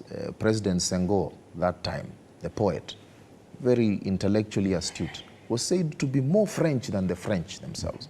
And that is how he got to the French cabinet. You know, a black man in the French cabinet that time was a great thing to even imagine. It was because of his mannerism, his culture. He was so cultured as a Frenchman that he was accepted in the highest level of French aristocracy. That is what Africans want. And I can tell you this, the Constitution of Lancaster was meant to mimic or imitate the English approach to governance, the Westminster approach, so that you have a prime minister in Jomo Kenyatta, the head of state remains the king, and you then run your affairs as government in the name of the king. That experiment was tried in Uganda. Luckily for Uganda, we had a big kingdom. You had the president in the Kabaka and a prime minister in Milton Obote. They could not work. All those systems were dismantled. Back to your question, Fred. Are we able to craft our own? Remember, the English monarch has been there since the 11th century. Since the 11th century. The American presidential system is now 300 years plus. We are just 60 years. And we are trying, trial and error, put this together, it does not work, we go to the other ones. Remember, when you look at a country like Kenya, you're talking about almost 41 nations which had their own kings and systems of governance. You are put together by a colonial master, and the French called it assimilation. If you become as French, you are assimilated in the system. The English then used the indirect rule through chiefs. So that is the way we have been done. And then I heard the president speak yesterday about kingpins and the way our politics are played. It is in the African setting, in our small nations, the Kikuyu, the Luya, the Kamba, to have chiefdoms. And what the English perfected is to use those chiefs, indirect rule, to influence politics and governance here. So what we have done in the post-colonial period is to convert these kingpins into some political kingpins. So we still have chiefdoms, we still have chiefs, influential people who run our affairs at the local level, because that is what we are used to. That is what is in our DNA. So whether we are actually in an act in futility, I think we need to embrace our strengths and our weaknesses. One of the things that Africans are about nationalities. They are small nationalities. They are small ethnic nationalities. we have tried to fight it because we are being told by the Western world that we are one country with these borders. The truth of the matter is that for you to have a truly African approach to governance, you must appreciate that Africans are different nationalities in one state. And approach it from that respect. In that respect, you may just have a homegrown solution. But the truth of the matter is that you cannot completely shed off English influence. In fact, today, the debate internationally is how far the English influence has gone. It is now even going beyond the former Commonwealth. French countries are now saying that they want to speak in English, write in English, get into English things. And you know, the English are an extremely proud people. If you sit with the English, they don't want to learn French. They don't learn any other language. You must learn their language. You must try and do things their way. Then the question is, yes, how come it's different across the border in Tanzania? They seem to have managed to form their own identity and with a preference to what they speak. Yes, they still have an influence of English, but even the kind of divisions that we talk about, tribal divisions, they're not as stuck in Tanzania as we see in Kenya. Dr. Leo, how different is it? Why do we find ourselves so stuck in the ways of the British, yet our neighbors are doing it different? Yes. From where I sit, the Tanzanians adopted a socialistic, what we call Uduguism, in their governance system, and they adopted to be very conservative. That one has its own advantages and disadvantages. They have stuck to their language, Kiswahili, and they have stuck there for quite some time. Of late, they have come to realize that if they remain in that cocoon, they may not get very far. And if you observe, they're trying to come out of that cocoon, and they want to open up to issues of capitalism and pretty much emulate the British culture. It has been in public domain that Tanzanians relate Kenya, or Nairobi for that matter, to be the UK of East Africa, or they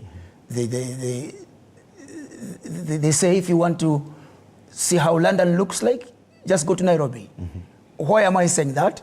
It's because as Kenyans, we were led by our initial leaders, the late Mzee Jomo Kenyatta and his colleagues in the political arena, to adopt a system which was going to help us advance. And that's why, from where I sit, I can diplomatically advise that we get what is good for us, whatever is good, whatever is positive from the British kind of system and governance, we adopt that, not losing sight of our culture and traditions, which are good for us as Kenyans and as Africans. So I would say we should be able to adopt a hybrid type of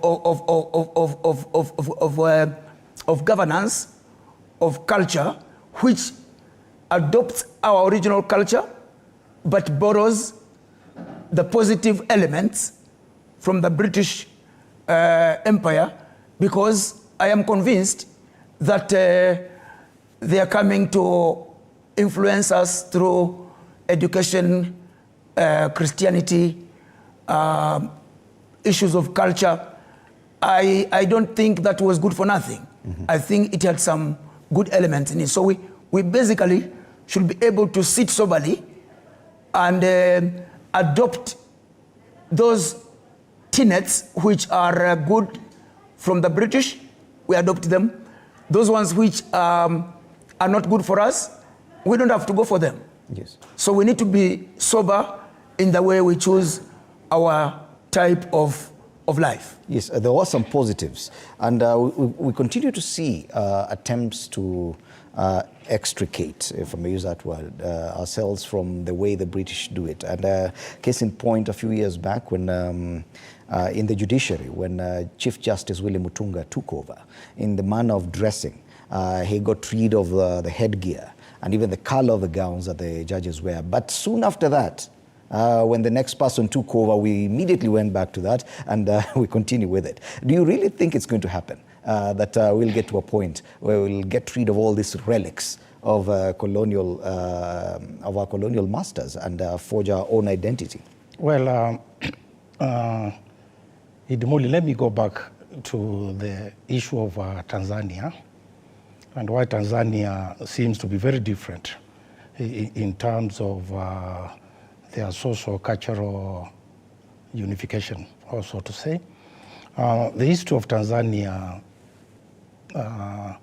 political parties, the TANU, the Afro-Silashi of Zanzibar, and how they were united to form one monolithic political party by the late Mwalimu Julius Nyerere.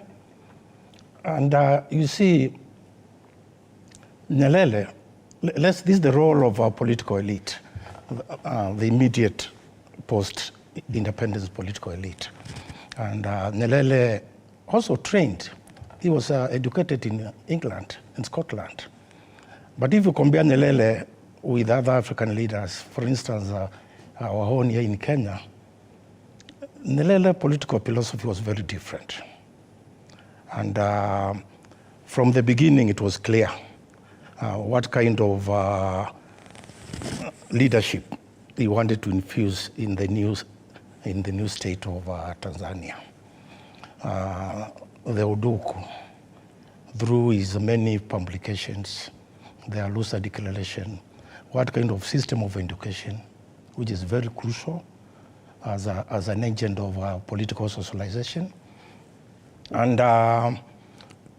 so despite so many ethnic nationalities in Tanzania, is a united state.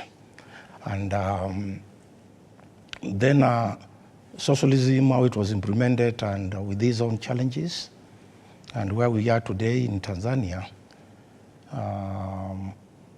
we need to balance between our own identity as Africans, as Kenyans, as Tanzanians, and what we call development.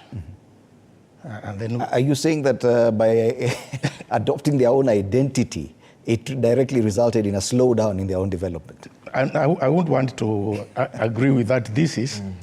I would want to agree with that thesis, because what is development? If development is helping the Western, or the loyal influence for that matter here, to the detriment of our own social cultural fabric as a nation, then that will not yield to any good for our country. Okay. So identity, the unit of the people, are the foundations upon which any nation is built. Dr. Matubo, anything to add to this issue, the difference between Tanzania and Kenya? I will say this, I'm an advocate of the High Court also, and I will tell you, I will answer your question on the relics that we have and also the Tanzanian approach. What Tanzania has tried to do, and I can see they have managed to convince you, Fred, from outside in, you will have the impression that we are united. When you find somebody has to say we are the United Republic, first of all, there is a problem, because you must emphasize your unity, even in the name of the state itself. The point is this: if you go inside Tanzania and you understand the politics in Tanzania, you will know that there is tension between Zanzibar, the government of Zanzibar, and Tanganyika. This is a marriage that is held together because of convenience, and perhaps some people even feel that Zanzibar is better on its own. When you travel in Tanzania and you listen to the nuances, you listen to the politics, you find that there is a level of dissatisfaction, particularly by the island people, as against the mainland people. But there has been effort to keep on addressing the unity of the state. And that is what is most important for them, because they have consistently, consciously worked to keep the union together. So that is as far as I can say about Tanzania. So Tanzania is a marriage. It is a union. It is a united state that is held together because of its convenience to us outside. But it is not necessarily as rosy as you look at it. There are tensions, there are dissatisfactions, there are, in fact, very serious questions and undercurrents within Tanzania itself. But let me come to the question of whether we can ever extricate ourselves from the relics, the influence of the British particularly. The royal visit, the Commonwealth, and all those that come with it are here to remind you that you are independent. And the king chose a very opportune time, 60 years after independence. And he spoke quite passionately about his mother's visit, how she ascended to power here, his own visits here, and the relationship between his family and Kenya. What he was trying to say, for those who read the words that are not spoken, is that, look, we are not about to let go. We are not about to let go. Call it colonialism, call it Commonwealth, call it whatever. We are here because this is British land. This is where we belong. This is what we think of you, very close to us. Now, Chief Justice Mutunga tried to come. He's a radical. As you said, there are some Africans who are radicals. They would try to make some changes, to Africanize what we do. But the truth of the matter is, it is not just the wig that is British in the courts or in our legal system. Fred, you will be surprised that 90 to 95% of our laws are actually British. British Supreme Court decisions, High Court decisions are law in this country. They are very persuasive to our judges. British education is the only other education in legal circles that is directly recognized in our statutes as proper education for legal training. British education, our own legal system, our own training, our own court hierarchy and system is British in all manners, in structure, in form, and in manner. Judges write like English judges. Judges speak like English judges. One of the other qualifications that you can have to sit on a Kenyan bench is being a British judge. So we are, for all intents and purposes, British, except for name. And if you look very carefully, it is entrenched in our Constitution, it is entrenched in our Judicature Act, it's entrenched in our civil procedures, it is entrenched in our criminal justice system. It is very difficult to get away, particularly if the people who write the laws, who practice the law, who write the judgments, are British in thinking, are British in training, are British in practice. Wow. That is why soon after Judge Mutunga left, we are back to the red robes, we are back to the legalese that we used to do and have in courts. It is because we as a people, because you cannot, Fred, you only speak and write the way you understand. If I send you somewhere today to go and speak, you'll speak about your profession the way you understand it. And if the only way you understand it is the British way, that is the way you will teach people. So we are teaching young lawyers to be as British as possible.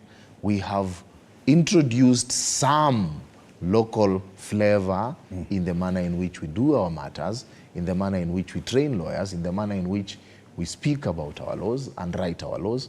But it is as not flavoring, enough. not really as a core. You are told to introduce some aspects.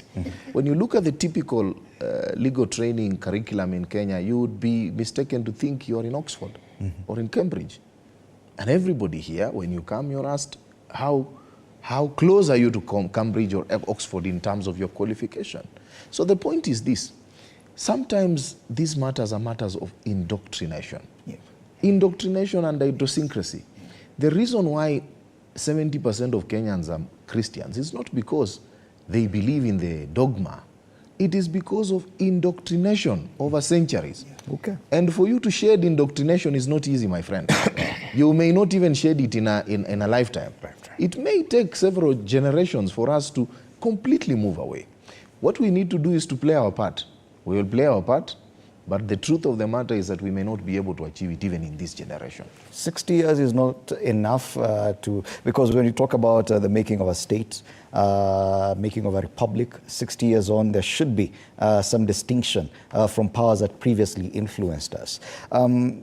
Much has been said about the issue of dependency on colonial powers, and not just about countries that were previously colonized by the British, also those that were colonized by France and Belgium. And we've seen what's happening in West Africa, countries that were previously colonized by France, and the French influence up until today, that they're still struggling to get away from.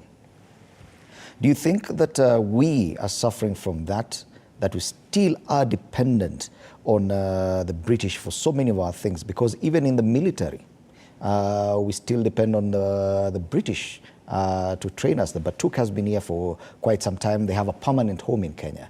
I remember another interesting case was the funeral of our founding father, Jomo Kenyatta, that we had even to import the gun carriage from Britain and even get military officers from there to come conduct the funeral. This dependency does not appear to be waning, Dr. Leo.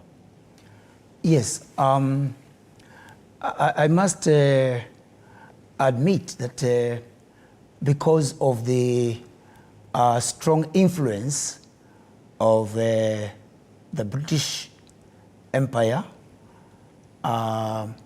we have grown to suffer from the dependence syndrome. And as my colleague said, it will take us quite some time to completely come out of the dependence syndrome. It's unfortunate, but that is the truth of the matter. The British influenced us in education, within the legal profession, within the, armed forces, and over time or over the years, they have continued to give us carrots, which incidentally we have not refused to swallow because we are in need. So what I may say is that as much as they gave us independence, it was not a full packaged independence, as it were. It was some bait, some carrot given, but the rope is still there. You are independent, but you should know that we're still around. So don't go very far, because we are still in control. I want to refer you to the Bible, where Pharaoh told the children of Israel when they were just about to depart to the promised land, Canaan. I remember in the book of Genesis, Pharaoh told Moses and his constituents, you don't need to go very far. Yes, we have allowed you to go, but just be around here. And by the same token, this is what I see, the British influence doing to its former colonies, because it was kind of a crafted agenda. Let's give them independence, but let's make sure that we can still maneuver and get our way. Okay. So as I'm saying, it will take generations for us to completely come out of that, of that political cocoon, if I may say. Okay. So we may need to,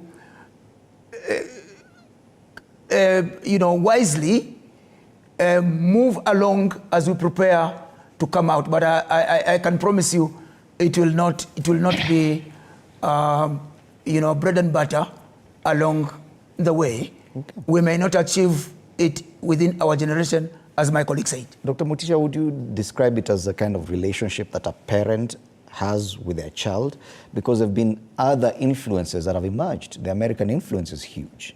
The Chinese influence also. Okay, Russia maybe not. Soviet Republic has been different. But these are superpowers and they're bigger than Britain. And they are present in Kenya today. The Chinese are involved in building most of our infrastructure and even the new age architecture. Yet we are not seeing ourselves moving in that direction. Even America, the American culture, how come we're still stuck to the British despite the kind of influence from other forces? Well, the question of dependency is complicated. And it has many dimensions or variables. The main one being for the foreign aid issue. Where we are as a country right now, are we facing east? Are we facing west? Or are we facing everywhere? And the reasons for that. Well, the Kenyan dependence on Britain is historical and is in many spheres of our society. And the entry point was religion, and then the education system, and then the so-called Africanization of the civil service, where a black elite was prepared, carefully prepared, to take over. After the giving or the granting of independence. Independence was not granted to us. We fought for it, of course, and there was other factors which made Britain to kind of surrender at that particular point in history. The system of direct rule and indirect rule, as it came. For the French, the assimilation and later the association policies. So for us as a country, the dependence, particularly the political dependence and the civil service which was prepared, was just a tactical retreat of the empire. Yes, we have retreated, but it's in a very tactical manner that we are still around and we are going to influence to the benefit of Britain what happens in this country. Okay. And now we have seen our recent government trying to entangle themselves from that syndrome, because it's a circus. And then we go to the east, the Chinese influence is very predominantly now in this country.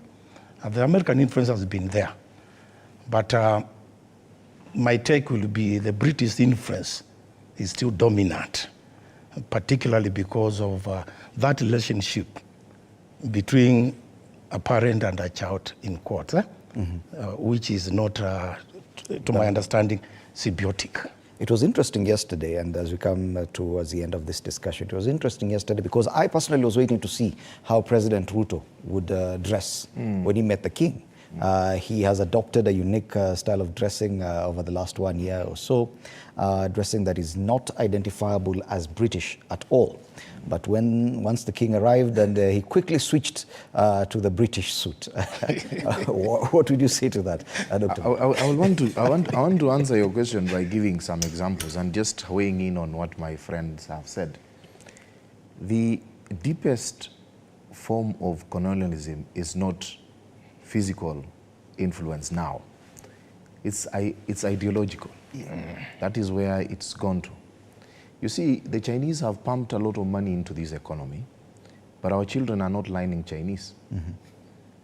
Your children and mine are probably today able to speak English than they would even speak Kiswahili or speak their local languages. The point is that we have gotten to a point of ideological colonialism. That is what is happening today. It's a new colonialism approach today is ideological. You know, as my colleague said, the British did not just foresee independence, but they prepared carefully. My own father went to school courtesy of the English, the British, prepared, spoke very good English, got jobs in the civil service, and that is how they were prepared to be English in thinking, in mannerism, in the way they are going to do the job. And if you asked them, that was the best thing for them. The African elite was prepared carefully, as he said. But I want to use 3 examples to answer the question about the president's dressing. What you are talking about, Africanization, was attempted by Mobutu Sese Seko. He had a principle or theory called authentication or authentifying. And he changed the country to Zaire and everything. Everyone had to have African names. Did he last? He did not last because he was now threatening or undermining the ideological colonialism of the French. If you go to Senegal today morning and you are having breakfast, in many Senegalese households, it is the French bread that is breakfast. If you come to African restaurants in Nairobi, you will be served British breakfast. Have you ever seen African breakfast served anywhere here? Only African tea. Yeah. So the point is this: when the president dresses, and now I saw him in in the evening dinner, he had a bow tie. He was dressed as an English gentleman. That is how an English gentleman should come to table. You just don't come to table. You must come to table dressed properly. And he proposed a toast to the health and life of the king. The English way. Yeah, not him, not the health and the English one. So that is an English toast, and the toast is a traditional salute for a visitor that has come in an English setting. We had an English dinner setting, complete with all the trappings. If you look at our Navy, if you go to Britain and you see a royal guard mounted in honor of the king in a trooping of the colors, they call it. We also call it that here. Our army, in those red uniforms, the Navy in white and blue is exactly what the British do, and on their national days. I would be mistaken if King Charles thought that actually he was in Britain yesterday. That's right. Because there was nothing African about what we did yesterday. So the point is this, Fred, the truth of the matter is that we are as English as it comes, and if we are not, we always make every effort, every morning to evening, to be as English as possible. Wow. Interesting. We'll continue with this conversation even after the break. Of course, the special coverage of this royal visit by King Charles III and Queen Camilla, who were received yesterday by President William Ruto at State House for the official reception and held a banquet later on in the evening. Today, the visiting monarch they are expected at Karura Forest and also at Kariakor. The timings exactly are not have not been made public, but once we get that information, we'll share with you. Later on, they'll be heading to Mombasa for the latter part of their visit. You're still watching Morning Cafe on TV47. Let's take a break now.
welcome back. You're still watching TV47, our continued special coverage of the royal visit by King Charles III and Queen Camilla to Kenya.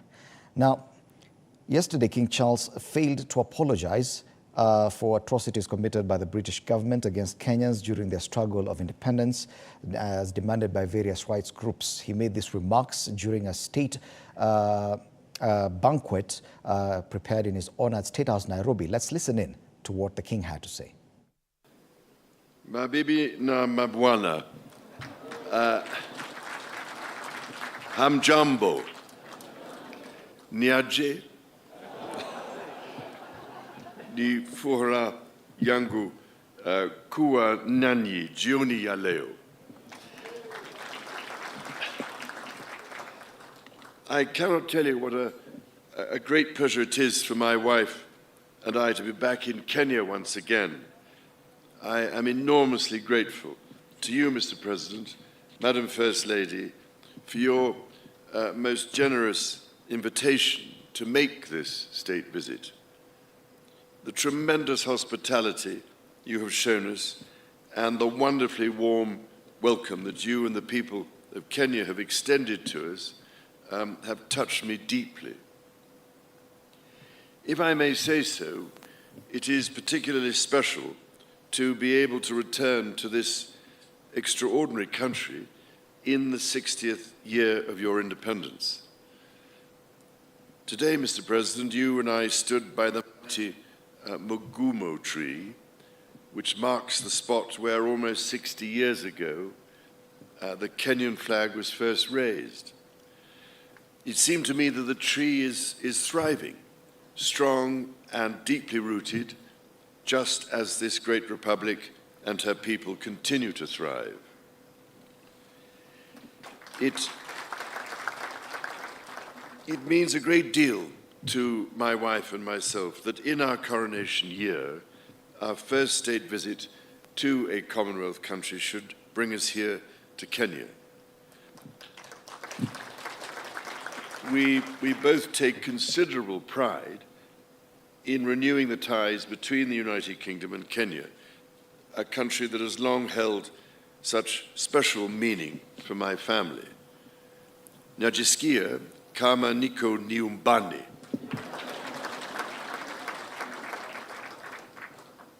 Now, it is well known, I think, that my dear mother, the late Queen, had a particular affection for Kenya and the Kenyan people. She arrived here in 1952 a princess, but left as queen. It is extremely moving to read her diary from that visit, in which she wrote that she did not want to miss a moment of Kenya's extraordinary landscapes. I really cannot thank you enough for the support Kenya gave her through that difficult time. 10 years later, my father, the late Duke of Edinburgh, attended the celebrations of Kenya's independence. To mark the occasion, Her late Majesty wrote to President Jomo Kenyatta to convey her sincere hope that with God's guidance, Kenya would prosper and that her people would have peace and contentment in full measure. Nearly 50 years later, it was here in sight of Mount Kenya that my son, the Prince of Wales, proposed to his wife, now my beloved daughter-in-law. For my part, I recall as if it were yesterday my first visit to Kenya in 1971 with my sister, the Princess Royal. I was, it is fair to say, somewhat younger then, and I can well remember the meeting I had with President Jomo Kenyatta, a towering statesman who inspired such great admiration, affection, and respect. On subsequent visits here, I was most fortunate to be able to spend some time with Kenyan conservationists, from whose profound knowledge of their environment I learned so much.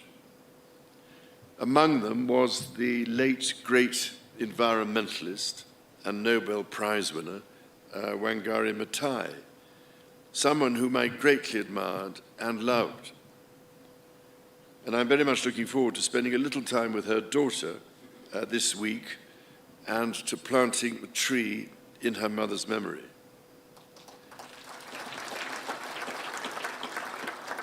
As Wangari Maathai said, when we plant trees, we plant the seeds of peace and seeds of hope. We also secure the future for our children. This is a sentiment that, as avid dendrophiles, lovers of trees, I know, Mr. President, that you and I share. Indeed, having been planting trees for most of my life, I thought I was doing rather well. But your ambition to plant 15 billion trees makes me look rather more critically at my own efforts. Ladies and gentlemen, my own and my family's special connections to Kenya are but one example of the myriad links between our two countries. The British people hold a deep affection for Kenya and visit in their tens and even hundreds of thousands every year. By the same token, I am delighted and proud that so many Kenyans choose to live, work and study in the United Kingdom. Before traveling here, my wife and I held a reception in London to celebrate the invaluable contribution of Kenyans and British Kenyans to almost every field of British life, from the arts to medicine to academia. I was as touched by their affection for the United Kingdom as I was immensely grateful for what each of them brings to my country. It is the intimacy of our shared history that has brought our people together. However, we must also acknowledge the most painful times of our long and complex relationship.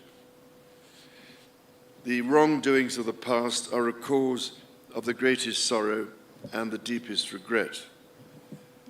There were abhorrent and unjustifiable acts of violence committed against Kenyans as they waged, as you said at the United Nations, a painful struggle for independence and sovereignty. And for that, there can be no excuse. In coming back to Kenya, it matters greatly to me that I should deepen my own understanding of these wrongs and that I meet some of those whose lives and communities were so grievously affected. None of this can change the past, but by addressing our history with honesty and openness, we can perhaps demonstrate the strength of our friendship today. And in so doing, we can, I hope, continue to build an ever closer bond for the years ahead. As Jomo Kenyatta said, our children may learn about the heroes of the past. Our task is to make ourselves the architects of the future. Mr. President, in returning to Kenya, I have been struck by the many ways in which our country's relationship is now closer than ever. It is a modern partnership of equals facing today's challenges and looking to the many opportunities that together we can seize. Whether by using the King's Cross regeneration as a model for the Nairobi railway city, or by learning from Kenya how the blue economy can really work for local communities. All of you here this evening and across our countries deserve our gratitude for your ceaseless work to realize our joint ambitions. Our people's security is of paramount concern. It is fitting, then, that Kenya's first Marine Commando Unit was established earlier this year, trained by British Royal Marines. I also look forward to visiting Karioko War Grave Cemetery, where I will honor Kenyans and other Africans who died in 2 world wars. We must ensure all are granted the remembrance befitting their service. Kenya's efforts to address the existential challenges of climate change and biodiversity loss are remarkable. From generating over 90% of our electricity from renewable sources to ambitious reforestation and restoration programs, to hosting the first Africa Climate Summit here in Nairobi last month, Kenya is offering extraordinary leadership. The Nairobi Declaration brings together different peoples whose cooperation will be essential to solve some of the serious environmental and ecological challenges not only facing us in the future, but facing us here and now. And it is, if I may say so, absolutely vital that your and Africa's voice continues to be heard, including at COP28 and beyond. Because, Mr. President, there is much we could all learn from Kenya's example, so that the natural world we treasure, and which ultimately is our only sustainer, can be preserved and, above all, greatly enhanced and restored for the benefit of our grandchildren and the generations that follow them. Those next generations are themselves taking remarkable strides to secure their own future. I've long believed in the extraordinary potential of our young people and left my meeting with young Kenyan entrepreneurs today inspired by their accomplishments. It gives me great pride, therefore, that the Prince's Trust, which I established very nearly 50 years ago to support young people, is now operating in Kenya, and that in 2021, Ekalali Susan from Turkana County became the first Kenyan winner of the Trust's Global Award for her entrepreneurial efforts to help lift her family out of poverty. Mr. President, ladies and gentlemen, my mother, Her late Majesty, cared deeply that Kenya chose to be a member of the Commonwealth and was always grateful that Kenya has played an essential role in this family of nations to which she devoted so much of her life. On this, my first state visit to a Commonwealth country, I wish to reaffirm my own pledge to support the Commonwealth's bold vision for action and the values upon which it rests. That 1/3 of the world's population, united by peace, justice, tolerance, and mutual respect, should commit to protecting our environment and the most vulnerable in our societies. To this endeavor, Kenya makes a profound difference. It is here in Nairobi, for instance, that Kenya hosts the only United Nations headquarters in the Commonwealth, indeed in Africa and the Southern Hemisphere. In this, as in so much else, Kenya is helping to shape our world and forge our future. The extraordinary ingenuity of the Kenyan people fuels these endeavors. Your environmentalists and your entrepreneurs, your religious leaders, artists, scholars, soldiers and athletes, your elders and your youth. And so, Mr. President, if I may, I would like to propose a toast to you and to the people of Kenya. It is upon the enduring connection between our people that our partnership rests. It is on their enterprise, imagination, and fortitude that our common hopes depend. Together we are stronger, together our future is more secure, and together, as your national anthem says, may we dwell in unity, peace, and liberty. Umoja ni nguvu. King Charles III making his remarks at the state banquet prepared in his honor at State House, Nairobi, and hosted by President William Ruto and the First Lady, Mama Rachel Ruto. Those were his remarks. I'm still in studio with Dr. Samuel Kitilewa, Dr. Mutinda Mutisia, and Dr. Wilfred Mutubwa, gentlemen who are well versed in matters diplomacy and international relations. But I want us to move from the relations to back home and see our understanding of what we expect from the British. And a lot, when we talk about reparations, apologies, and compensation, mostly it's about or in relation to the Mau Mau agitation for independence.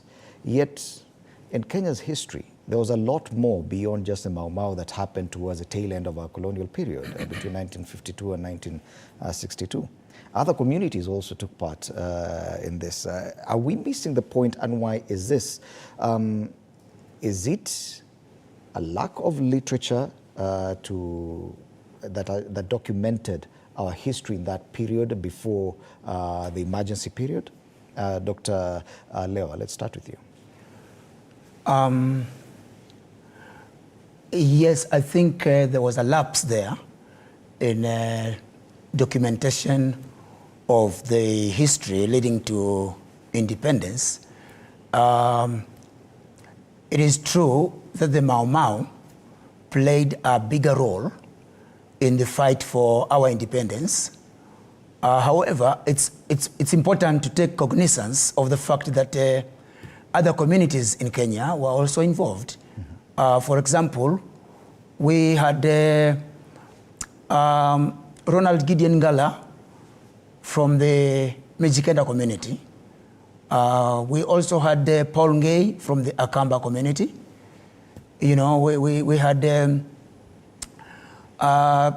Mekatilili Wamenza, a lady who was very vocal in the fight of independence, also from the coast among the Grema ethnic group. We had the Maasai, among other ethnic groups in this country who gave themselves or sacrificed to fight for the independence. However, not much was documented, or rather the magnitude of documentation was not as much as the Mau Mau. But it's also important to take cognizance that these communities participated, and they should not be marginalized from the national cake. Rather, they should be given recognition and given equal opportunities. Yes. And it underscores, Dr. Mutisia, the value of literature, even in matters diplomacy, documentation of history, because diplomacy and international relations depends a lot on history of the groupings involved. Are we weaker, or are we poorer by the lack of literature to document that history, such that we are left only discussing the Mau Mau, yet the few survivors of that Mau Mau agitation are actually at the sunset years of their existence? Yeah, literature is very important. And this comes with research. And also in diplomacy and international relations, literature or discipline, there is a tendency to marginalize. For example, the voice of Africans, scholars in international relations. The much literature we have is Western-centric. And now we are seeing attempts to Africanize even the curriculum of international relations and diplomacy, bringing in regional studies, African international relations and all that, from the perspective of African scholars. Great scholars have emerged like Professor Koro Andal, the late Katete Orwa, our own Professor Malia Nzomo, who has also brought in the aspect of gender in international relations. Back to the Mau Mau Liberian uprising. It was not a Liberian, was it a Liberian or an uprising? Anyway, so there were others, communities, as my colleague has mentioned. The Kamba community, Muindi Wambengo, and even the prophetess Okemau, the Nandi community, with the appropriate Okoyot, who foresaw even the coming of the white people in Kenya, and the railway train. All these events in our political history have not been well researched and documented. The issue of Mau Mau, to African scholars, is not about one community. But again, we can see the role of their political leaders, starting from KAU, the Kenya African Union, the sending of Kenyatta by that union to UK on the question of land, not independence. And the coming back of Kenyatta and other central province elites, Biwa Kaunange, and the establishment of the independent schools. And again, there's the issue of the Kenyan soldiers who participated in the First and Second World War, and the kind of reawakening through the influence of the war and their compensation when they come back here. So all these events need to be well documented, particularly the role of the Kiriama, Mekatililo Wamenza, who was arrested with our own son-in-law and deported all the way to Kisii. So these atrocities all culminate into a unification of a liberation in this country. Okay. Yes. Even the culture of publishing, we cannot say it was African. It is something that we adopted. Do you think there was any influence to try and shift our focus to certain areas in Kenya and ignore some that reshape or rewrite our history by denying some areas prominence and ensuring that even literature in some areas is more prominent than others, therefore undermining the involvement or agitation for independence from other sections of Kenya? Thank you very much. Fred, you know, the historians have played their part. Professor Mazrui has a very elaborate history of Africans right from five centuries before Christ. But coming to the Kenyan scenario, and you are talking about our fixation with the Mau Mau rebellion as the only atrocity that we look at. And I think the African approach to history was really through oral literature. We performed we actually acted out. We spoke, we wrote, we spoke about it in poetry, in songs. So the history is there. What we may not have is elaborate writings on all the aspects of the struggle for independence or pre-colonial and colonial period. But I want to say this, the problem that Africans saw in colonialism, because many Africans will also tell you that they were happy with colonialism insofar as it brought them Christianity, because most Africans have now become Christians, they are happy as Christians. But the problem that we have, and which is still festering to date, outside the Mau Mau struggle, and that is one of the reasons why the rebellion started, is a land question, as he puts it. And that is a problem to date.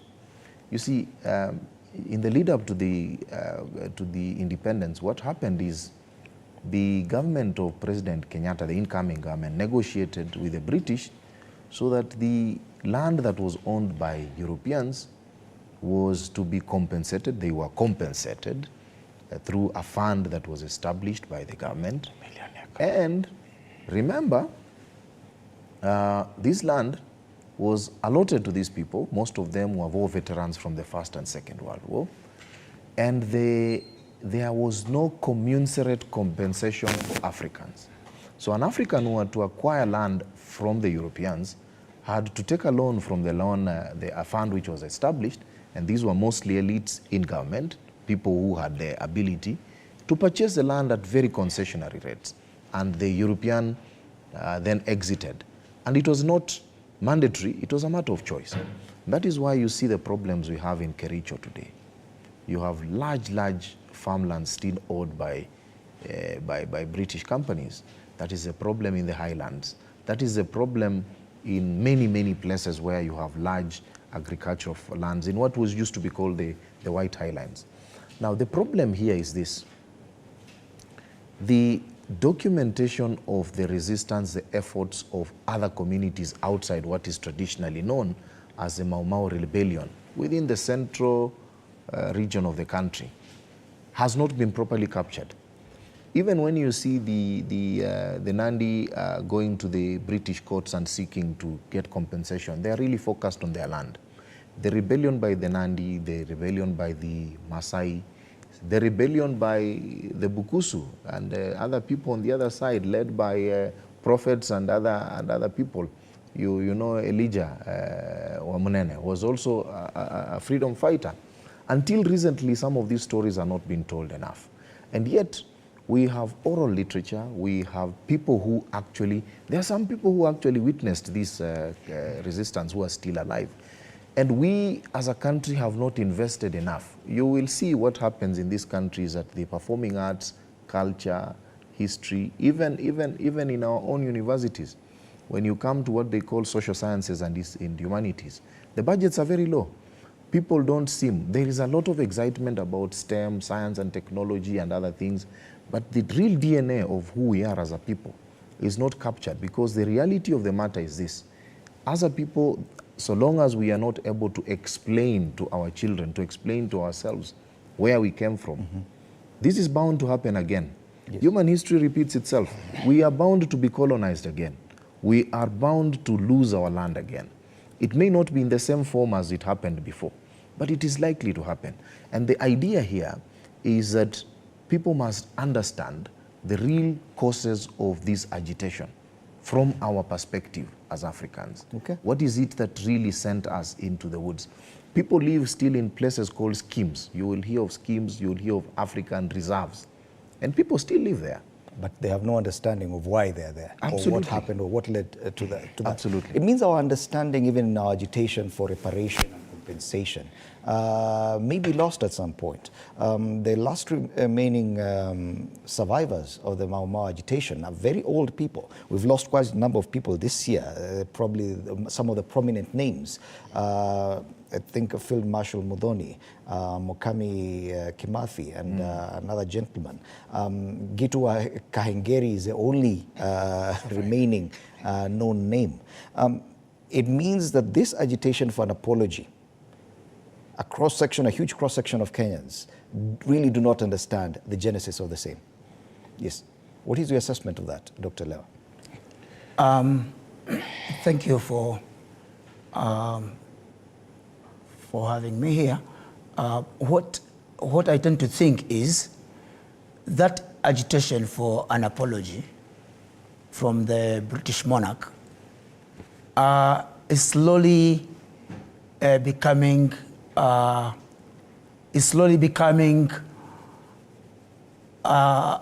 issue which in the long run will be overtaken by events. As I said earlier, what the British monarch is trying to show us, they are using body language to tell us, yes, we're sorry for the past, but there's nothing we can do about it. Let's move on to see what we can achieve for the future and for the betterment of intergenerational equity.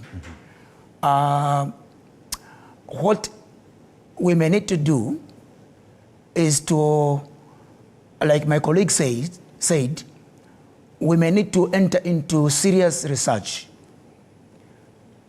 to document our local or national history, to recognize veteran leaders, politicians, freedom fighters who did a lot to bring Kenya to where it is. Now, we may not be able to achieve much because most of them are dead, Field Marshal Dedan Kimathi is gone. The wife passed on recently. Muthoni is gone. We probably are remaining with quite a few, but we should tap that knowledge bank, that homegrown knowledge bank, in a few mashujas, in a few veterans who should be able to pass on that history. And like my colleague said, we should be able to capture that in a proper researched and documented, literature, so that future generations can be able to benefit from that. Okay. Otherwise, as we speak, the idea of having a written apology from the British monarch is slowly becoming an issue of the past. And like I said earlier, or like we said earlier, we may not need to benefit much by agitating for a written apology. What we need to look at is the bigger picture of the future, the fact that we have cordial relations with the British monarch and the British government, as it were, and taking it from the fact that the British monarch is the head of the Commonwealth countries. We should be able to foster cordial relations with other member states of the Commonwealth so that we can work together as a team, borrowing on the positive attributes from the Commonwealth and from other like-minded, nations, so that we can be able to foster, global cooperation and make this world a better place for us and for future generations. Okay. I want Dr. Mutisia to respond to a question, but I'm informed we are due for a break. So let's take that break now. When we come back, we'll be answering the question on whether or not we are able now, even without that knowledge of the history, are we able to identify any new attempts, as Dr. Mutubwa suggests, any new attempts to recolonize us? That after the break. Thank you.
Welcome back. You're watching TV 47, our continued special coverage of the royal visit by King Charles III and Queen Camilla to Kenya. I'm still in studio with Dr. Samuel Kitilewa, Dr. Mutinda Mutesia, and Dr. Wilfred Mutubwe. Just before the break, Dr. Mutesia had mentioned the question that I need you to answer, and it stems from the suggestion by your colleague, Dr. Mutubwe, that we are at risk of recolonization. But if at all we do not understand our own history, how can we see or identify such attempts? Because there are other influences apart from British. So many other countries are coming to our situation and probably looking to exert their own influence. Well, thank you. Colonialism is a process. And as we stated here earlier, the grantings in courts of independence was a tactical retreat. And the powers that be, with their vested interest in this country, made it possible that they will still continue exerting influence on politics, on economics, and on socio-cultural aspects in our country. Well, so the question of neocolonialism is with us, not only from Britain, but from other powers. Kenya is an extremely important state in global politics because of its one strategic position geographically, and the climate and other factors. So we need to be aware of these attempts to recolonize our country because history repeats itself. But it's unfortunate that we don't learn from history. So we need to teach our children the history of our country, particularly the political history of this country. And who is a Kenyan? We need to ask them, what is Kenya? Who is a Kenyan? What distinguishes a Kenyan from, say, a Ugandan? And where we are and where we are going as people of one nation. Then the multinationals are here with us. With their vested interests, multinationals, the new engines of colonization, they have a lot of influence in economics, technology transfer, and politics. And the colonial legacies in our military, in our civil service, in our economy. Is our economy tied to the international economic order? Is it fair? Is it balanced? What do we gain? Or do we need to create a new international economic order? Those are some of the issues which we need to seriously discuss as a nation. Anything else to add, gentlemen? Dr. Mutubwe? I want to contextualize your question within the royal visit. And I want to say King Charles III is not here by accident. He has not chosen Kenya as the first country in the Commonwealth to visit by accident. We bring to him several advantages he can address at the same time. He is not addressing Kenya alone, he is addressing the Commonwealth. Remember, King Charles has seen the British Empire at its strongest and at its weakest. He has lived at a time when the British Empire was strongest, with colonial possessions across the world, and he has also lived at a time when this influence has steadily waned. And he also wants to make a mark for himself as that king. You remember, kings are about legacies. What will people say in Britain 100 years from now? Is he the one who let the crown drop? Because the crown, according to the British, must always survive. When the crown survives, it means that the influence of the English crown must always be present. It is what makes the British proud. It is what makes them feel that they have influence all over the world. So the question is this: looking at a person who has existed or lived at a time when the British had possessions across the world, on another day 60 years ago, he would be the head of state here today. And he knows that in his mind. He may not say it, but he knows that this was his. So when you look at the Aborigines in Australia, they have tried to assert their rights because they now realize that the British came to Australia, they have taken Australia, it's theirs. The Americans are actually British, most of them. And the Indian Americans are now pushing a case for historical redress of historical injustices. Historical injustices, that is the word, that is the phrase. What are we doing about historical injustices?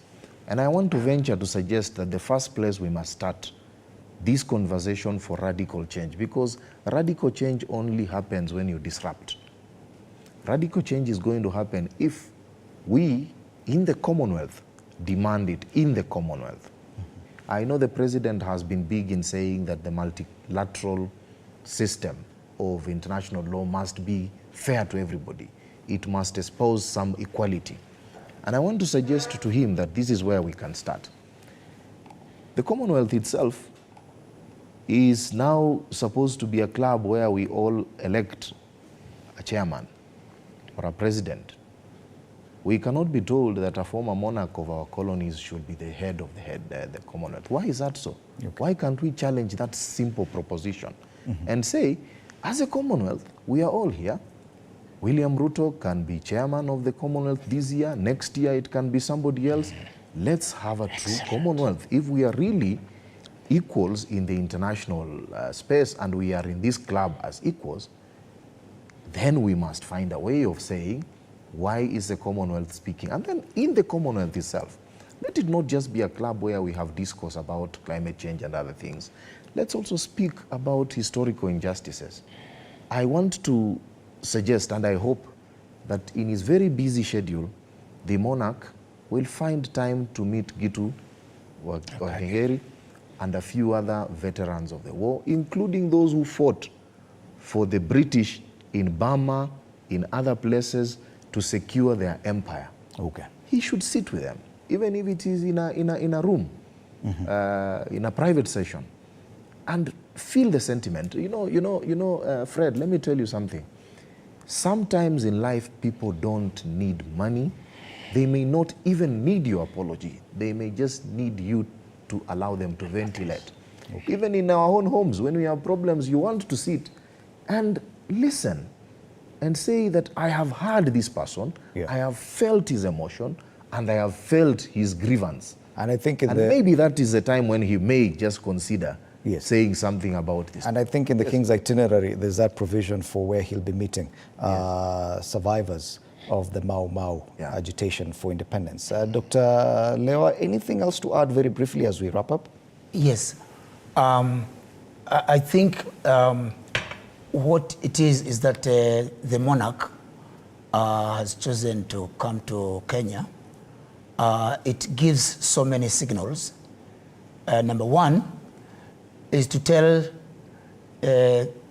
Kenyans, the Commonwealth fraternity, and the global community at large that the monarch is still in control.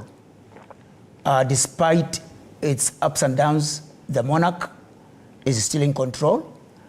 And the signal that King Charles and the Queen are trying to portray is that, hey, we're here, we're still around, do it properly, govern properly, make sure that your economies are properly in place, and should you fail, we're still around, we can still take over.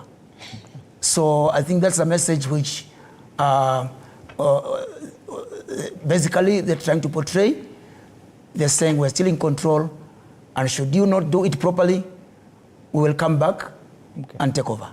Thank you so much, Dr. Samuel Kiti Lewa, diplomacy and international relations expert, Dr. Mutinda K. Mutesia, international relations, diplomacy, and foreign policy expert, and Dr. Wilfred Mutubwa, international relations expert. Thank you so much, gentlemen, for your very well-considered opinions on this matter of foreign relations as we continue with our special coverage of King Charles III's visit to Kenya.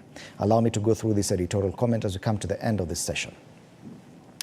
Now, as King Charles III continues on his official state visit to Kenya, it is an opportune moment for the nation to engage in a profound introspection.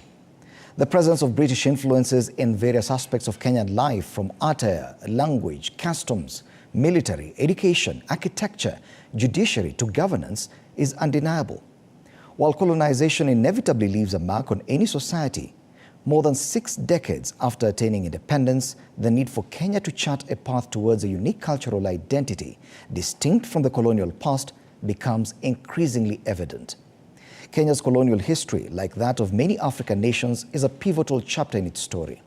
This history has bestowed both positive and negative legacies, ranging from the introduction of new infrastructure to institutions, to the enduring wounds of exploitation and cultural imposition.